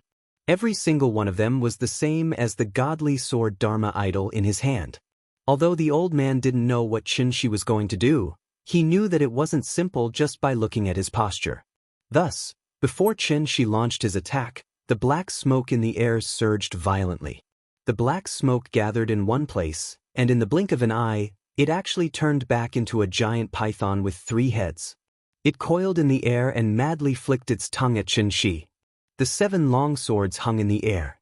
The 3-headed giant python raised its heads high, as if it could pounce on Xianxia at any time. At this moment, Xianxia suddenly waved the long sword in his hand, the tip of the sword pointing directly at the ruins of the church. The 7 long swords immediately seemed to have received an order, turning into 7 streams of light and shooting towards the ground. The 3-headed giant python thought that the swords were going to shoot at it, so it let out an earth-shattering hiss. However, what the old man didn't expect was that the longsword's target wasn't it at all. After the 7 long swords shot into the ruins of the church, they suddenly shot out 7 towering beams of light like searchlights that were electrified. The 7 beams of light were slanted, converging on the long sword in Xianxia's hand. The old man sensed that danger was approaching, so he raised the 3 ferocious snake heads and pounced directly at Xianxia's position. But it was a pity, it was too late. Xianxia shouted angrily, "Formation, rise!" A conical light shield that covered the entire church slowly rose in the night sky. Since this old thief was neither a human nor a ghost, and could transform into thousands of bodies, Xianxia could only cast an inescapable net and take him down in one fell swoop. Heavenly Slaying Formation.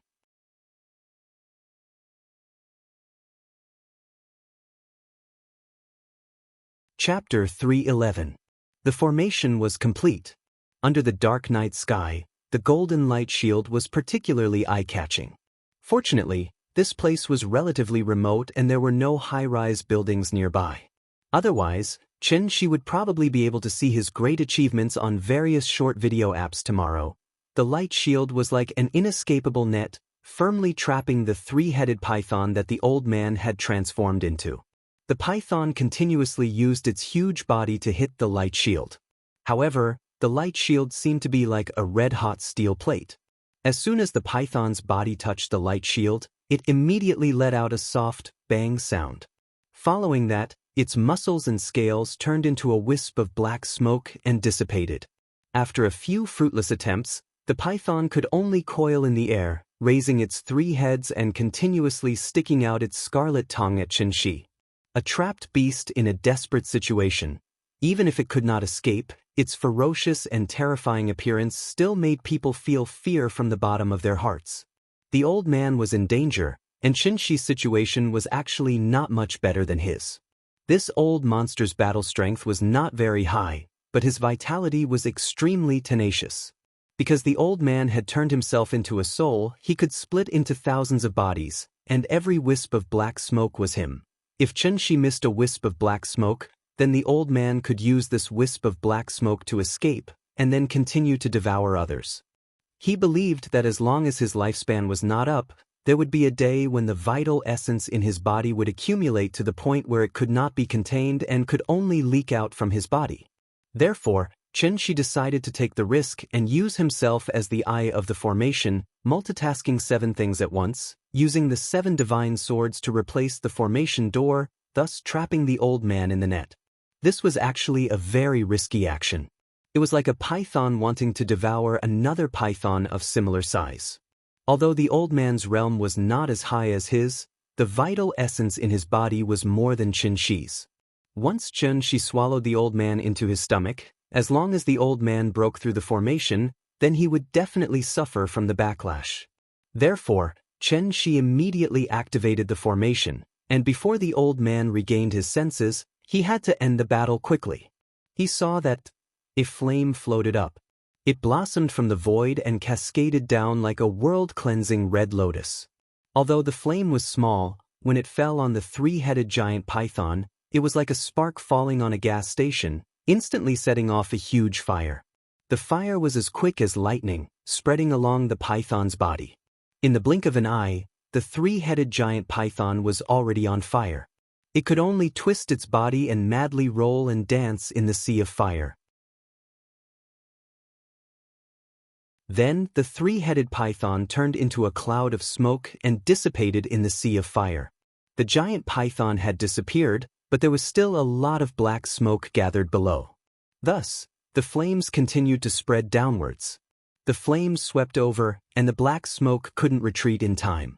However, due to the limitations of the light barrier, the places where the black smoke could hide became smaller and smaller. Soon, the flames caught up to it. When the flames came into contact with the black smoke, it was like a raging fire coming into contact with gasoline, exploding violently. In an instant, sparks flew everywhere, and red light filled the sky. The flames filled the light shield, and the light illuminated more than half of the sky, so that a large cloud of fire appeared in the sky above Zhonghai City. The black smoke turned into a black hurricane, crazily colliding with the light shield. The fire slowly burned from the sky to the ground, not leaving a single gap.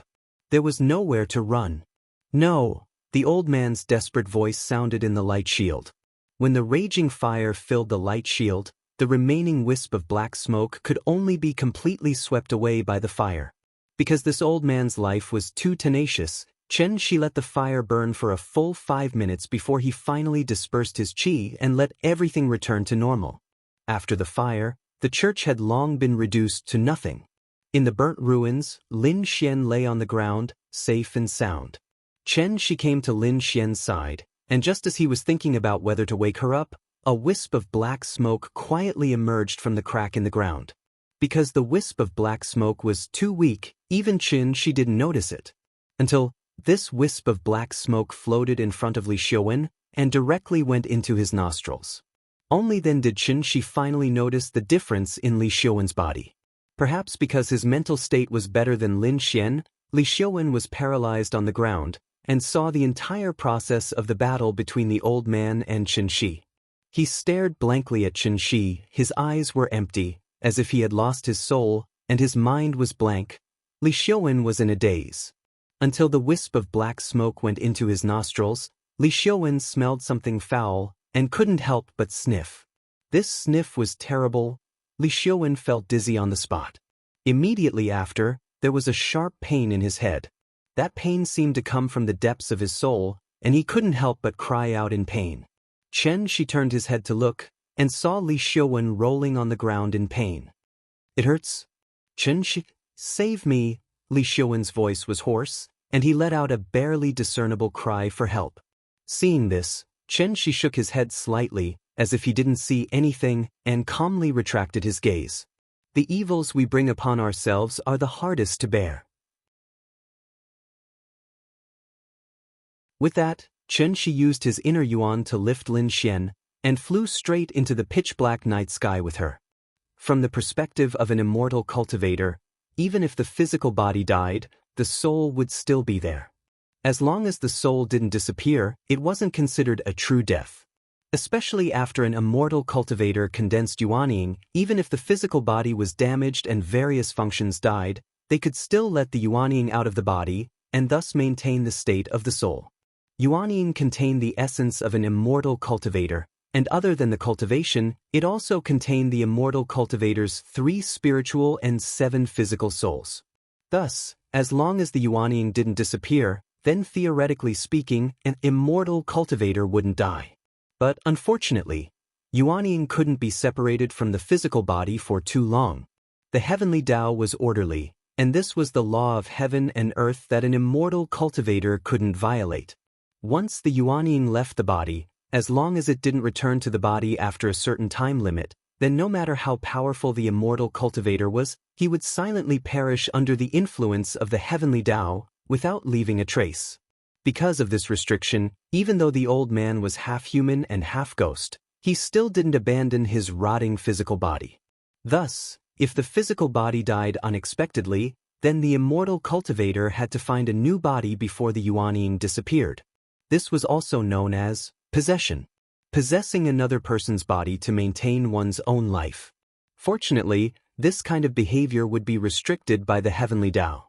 An immortal cultivator could only possess another body once in their lifetime, and if they forcefully attempted a second time, they would only die tragically. At the same time, the side effects of possessing another person's body were huge. If an immortal cultivator was compared to a car, then their physical body would be the outer shell of the car, and the Yuanying would be the engine. The old man used to own a Lamborghini, but because of a car accident, the body of the car was smashed into scrap metal, so he could only take out the engine and find a new body.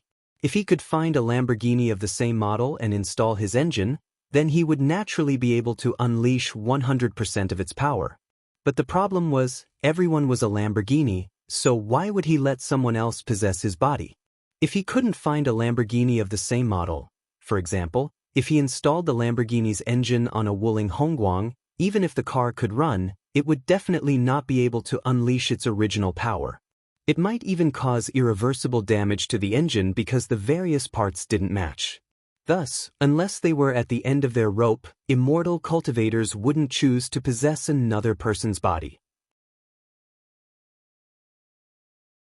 The old man's injuries were too severe, and he had no other choice, so he chose Li Xiuwen.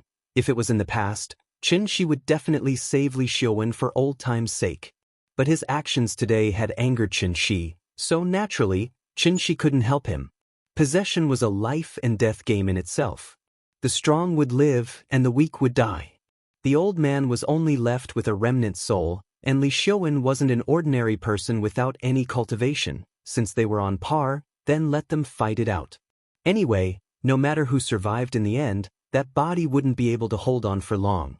Xianxia left. Li Xiuwen lay on the ground, struggling in pain. At this moment, a series of urgent sirens suddenly sounded under the dark night sky.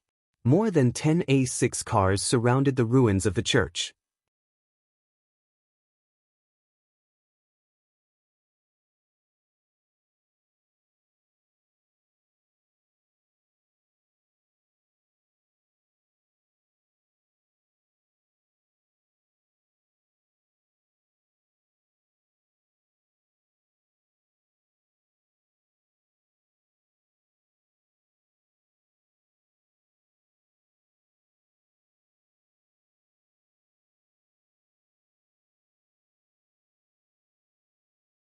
Chapter 3:14. Actually, Lin Xian had always known their address, but because the couple had left one after another, she hadn't visited them for many years. Since she was a guest, she couldn't possibly not even let her through the door, right? Therefore, Qin Ruing repeatedly invited Lin Xian upstairs, but Lin Xian shook her head repeatedly, saying that she was just passing by to see Nian and would leave soon. Passing by? See Nian? Could she be more careful? Qin Ruing knew that she was looking for an excuse, but because she couldn't persuade her, she could only accompany her outside the building, chatting while waiting for Xianxia to come downstairs. In fact, the moment the little fellow exclaimed, Xianxia had already used his divine sense to detect Lin Xian's arrival. Therefore, after he packed up and closed the door, he greeted Lin Xian with a smile from afar. Oh, what a rare guest. That natural action and expression made it seem as if he was greeting a neighbor that he had a good relationship with. It seemed particularly casual and enthusiastic. This kind of natural behavior also gave Lin Xian an illusion in her days.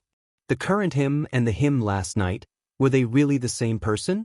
Su Shi once said, "A brave man is not alarmed when faced with a sudden attack, he is not angry when provoked. Even if Mount Tai collapses in front of him, his expression will not change, and his eyes will not blink when the elk rises to the left." This should be the kind of person he was talking about.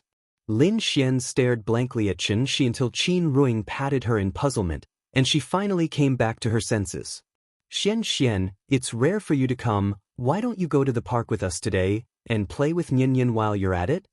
As if to hide her strangeness, Lin Xian quickly nodded, and quickly replied, "Okay. Let's go, I just drove today, you guys wait for me at the gate, I'll go get the car." After saying that, she handed the little fellow to Qin Ruoying and quickly ran towards the gate of the district. Looking at her flustered appearance, Qin Ruoying was really confused, so she looked at Xianxia and asked, "What's wrong with her? I feel that she's a little strange today. Maybe I scared her last night? It's my fault, I should have knocked her out when I went last night." The couple looked at each other helplessly and felt that this matter was a bit troublesome. In fact, it wasn't that Xianxia didn't have the means to erase memories, but this kind of magic more or less had some side effects. Lin Xian was a friend, so he naturally could not use these methods on her. However, how could she, an ordinary person, calmly accept all of this?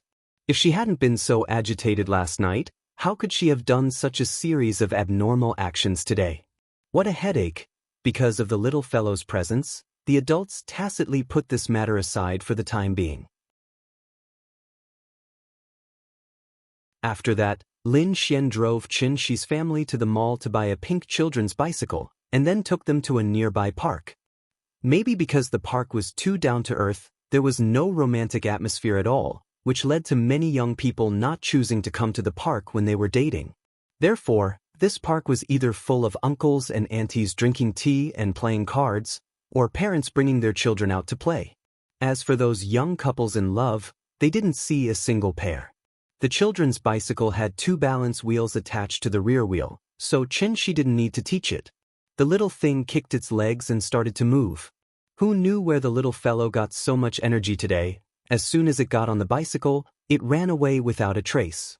"Nyan, ride slower. Don't hit anyone." Qin Ruoying shouted a few words from behind, but this carefree husky didn't care so much, and ran away without a trace. There were a lot of old people and children in the park, and Qin Ruoying was worried that she couldn't stop the bicycle and hit someone, so she no longer had her usual dignified and calm temperament, and could only trot behind this naughty egg, and at the same time, keep shouting for her to ride slower. The naughty daughter ran in front, and the anxious mother chased behind. Such a scene, it actually gave off a warm feeling.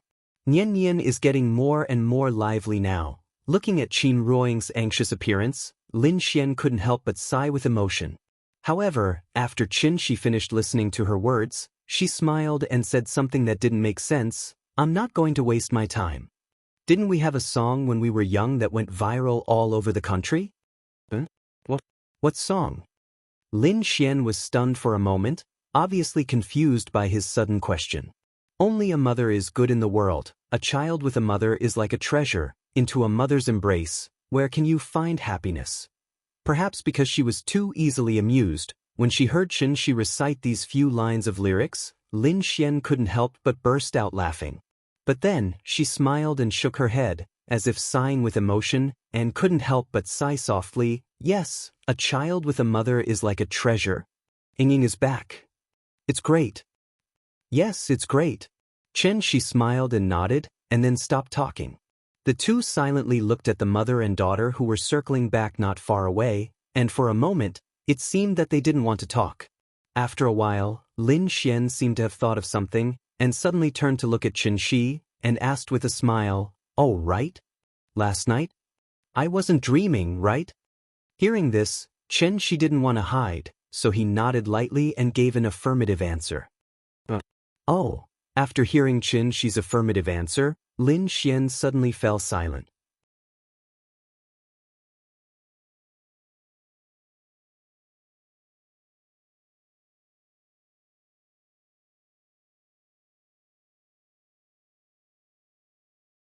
Xianxia looked at her in confusion. He wondered if what happened last night had triggered her, so he began to think about how to help her get rid of this shadow. But just as Xianxia was puzzled, Lin Xian suddenly said this earth-shattering sentence, "Xianxia, I like you." Her voice was very soft, almost inaudible. But how sensitive was Xianxia's ears? So after hearing her words, Xianxia couldn't help but frown. What shouldn't have come finally came. Xianxia took a step back without leaving a trace. After putting some distance between Lin Xian and himself, he began to think about how to answer her. At this time, Lin Xian suddenly started to cry. Like a frightened ostrich, she buried her head even deeper. As the strong sense of guilt gushed out from the bottom of her heart, She could no longer hold back her tears and they slid down her cheeks. I'm sorry. I'm sorry. I like you, just like how the wind flies for 8,000 miles without asking when it will return. Was it wrong to like someone? It was wrong. It was a big mistake. Because she liked a married man, and this man was also her best friend's husband. Mistake upon mistake. But was this really her fault? Actually, the trajectory of fate had changed the moment she came back. If it wasn't for the accidental encounter that day, perhaps she would have accepted Li Xiuwen's pursuit. After all, how could she not be curious about a man who could make such an outstanding woman like Yingying fall in love with him? It was this damned curiosity that made her sink deeper and deeper. There was nothing wrong with liking someone. Liking someone you shouldn't be liking, that was wrong. Lin Xian was very clear about this, so she had always carefully kept her heart in the corner, hoping that one day when she took it out again, there would be no trace of that person left behind. When you like someone but you have to bear the pain and bitterness by yourself, she had already made a big mistake. In fact, it was not difficult to realize that one was wrong. It was just that this mistake was harder to correct than one would expect. From the encounter in the shop window, to the fire in the unfinished building, from the short time they spent together at the wedding, to the despair and helplessness she felt when she was lying on the altar, just when she was most afraid, Xianxia broke through the door. At that moment, just like how she opened the curtains in the morning, the bright and beautiful sunlight shone directly into the darkest corner of her heart. The originally blurry figure gradually became clearer in Lin Xian's heart. This also made her unable to see anything else. Everything in the world was overshadowed. In her eyes, there was only the figure that she yearned for day and night. Finally, Lin Xian couldn't control herself anymore. At this moment, she spilled out her heart that had been hidden for a long time. I'm sorry, I like you.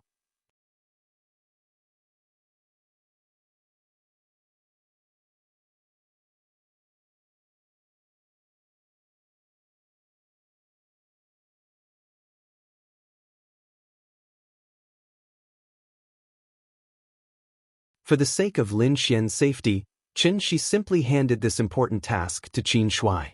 He hoped that Qin Shuai could protect Lin Xian for a period of time until the Zhenli sect was completely wiped out by the Wulian. Qin Shuai did not understand the situation. When he saw that Lin Xian was a young and beautiful girl, he naturally could not help but misunderstand the situation. Therefore, he valued Lin Xian's personal safety so much. Lin Xian did not know what had happened. It was not until she opened the document bag and saw what Xianxia had left for her that she suddenly realized Xianxia and his family had already left. They did not even leave a word of farewell. The only thing in the file was a handwritten draft with a fountain pen. Although it was a draft, it was written in one go without any mistakes. Moreover, the handwriting was very neat. It could be said that the strokes were like dragons and snakes.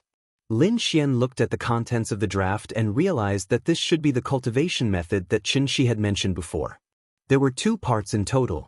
One part was the Qi cultivation chapter, and the other part was the Qi cultivation chapter. Lin Xian looked at the flowing handwriting and suddenly heard Xianxia's rhythmic voice. It was as if Xianxia was by her side at this moment and was guiding her on how to cultivate. She did not know why, but after randomly flipping through the draft in her hand, Lin Xian's mood suddenly became much better. Therefore, she clenched her delicate fists as if to encourage herself. She pouted and said loudly, Xian, do your best. Do your best. Even if it was just an impossible dream, she would continue to live in it. It would be best if she would never wake up. Shangjing, Dongming Alley. It was a familiar place with the strong smell of Beijing. The taxi had just stopped at the entrance of the alley when the naughty little guy impatiently pushed open the door and ran out like a wisp of smoke. While running, she shouted at the top of her lungs, "Big cat! Big cat! Big cat!" Her sweet voice echoed in the alley. As if in response to her shout, a sharp cat's cry suddenly sounded from behind the wall. Meow! A black shadow leaped onto the wall and stood on top of it, looking around. That silly look on his face, wasn't that the big cat that she had not seen for a long time? The big cat stood on the wall and looked for a while. When it saw the little guy's familiar smiling face, it immediately ran along the wall. Its movements were extremely fast. In the blink of an eye, it was already above the little guy's head. Then, it spread out its limbs and jumped from the wall, directly pouncing on the little guy on the ground. Meow! Perhaps it was because it had not seen its little master for a long time, so this guy was especially enthusiastic. Big cat! Looking at the big cat pouncing on her, the little guy immediately opened her arms happily and made a gesture to catch it.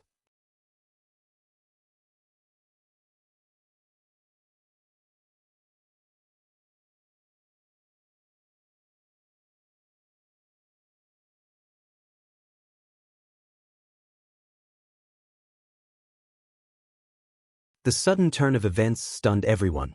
Xianxia hurriedly hugged her and comforted her patiently.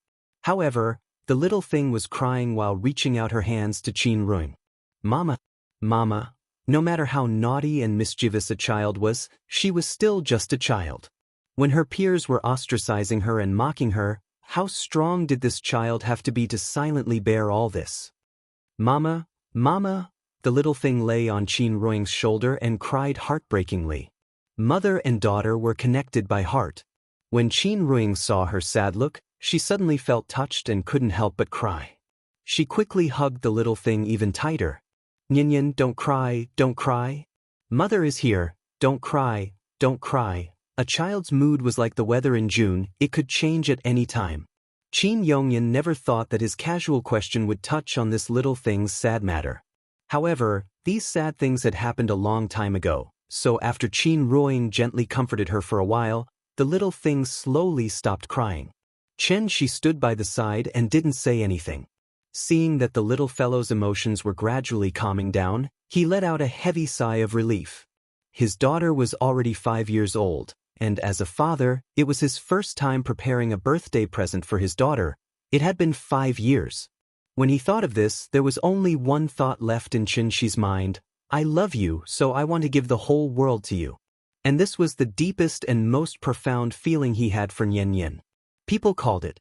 That you're tuning in to the Wandering Hero YouTube channel.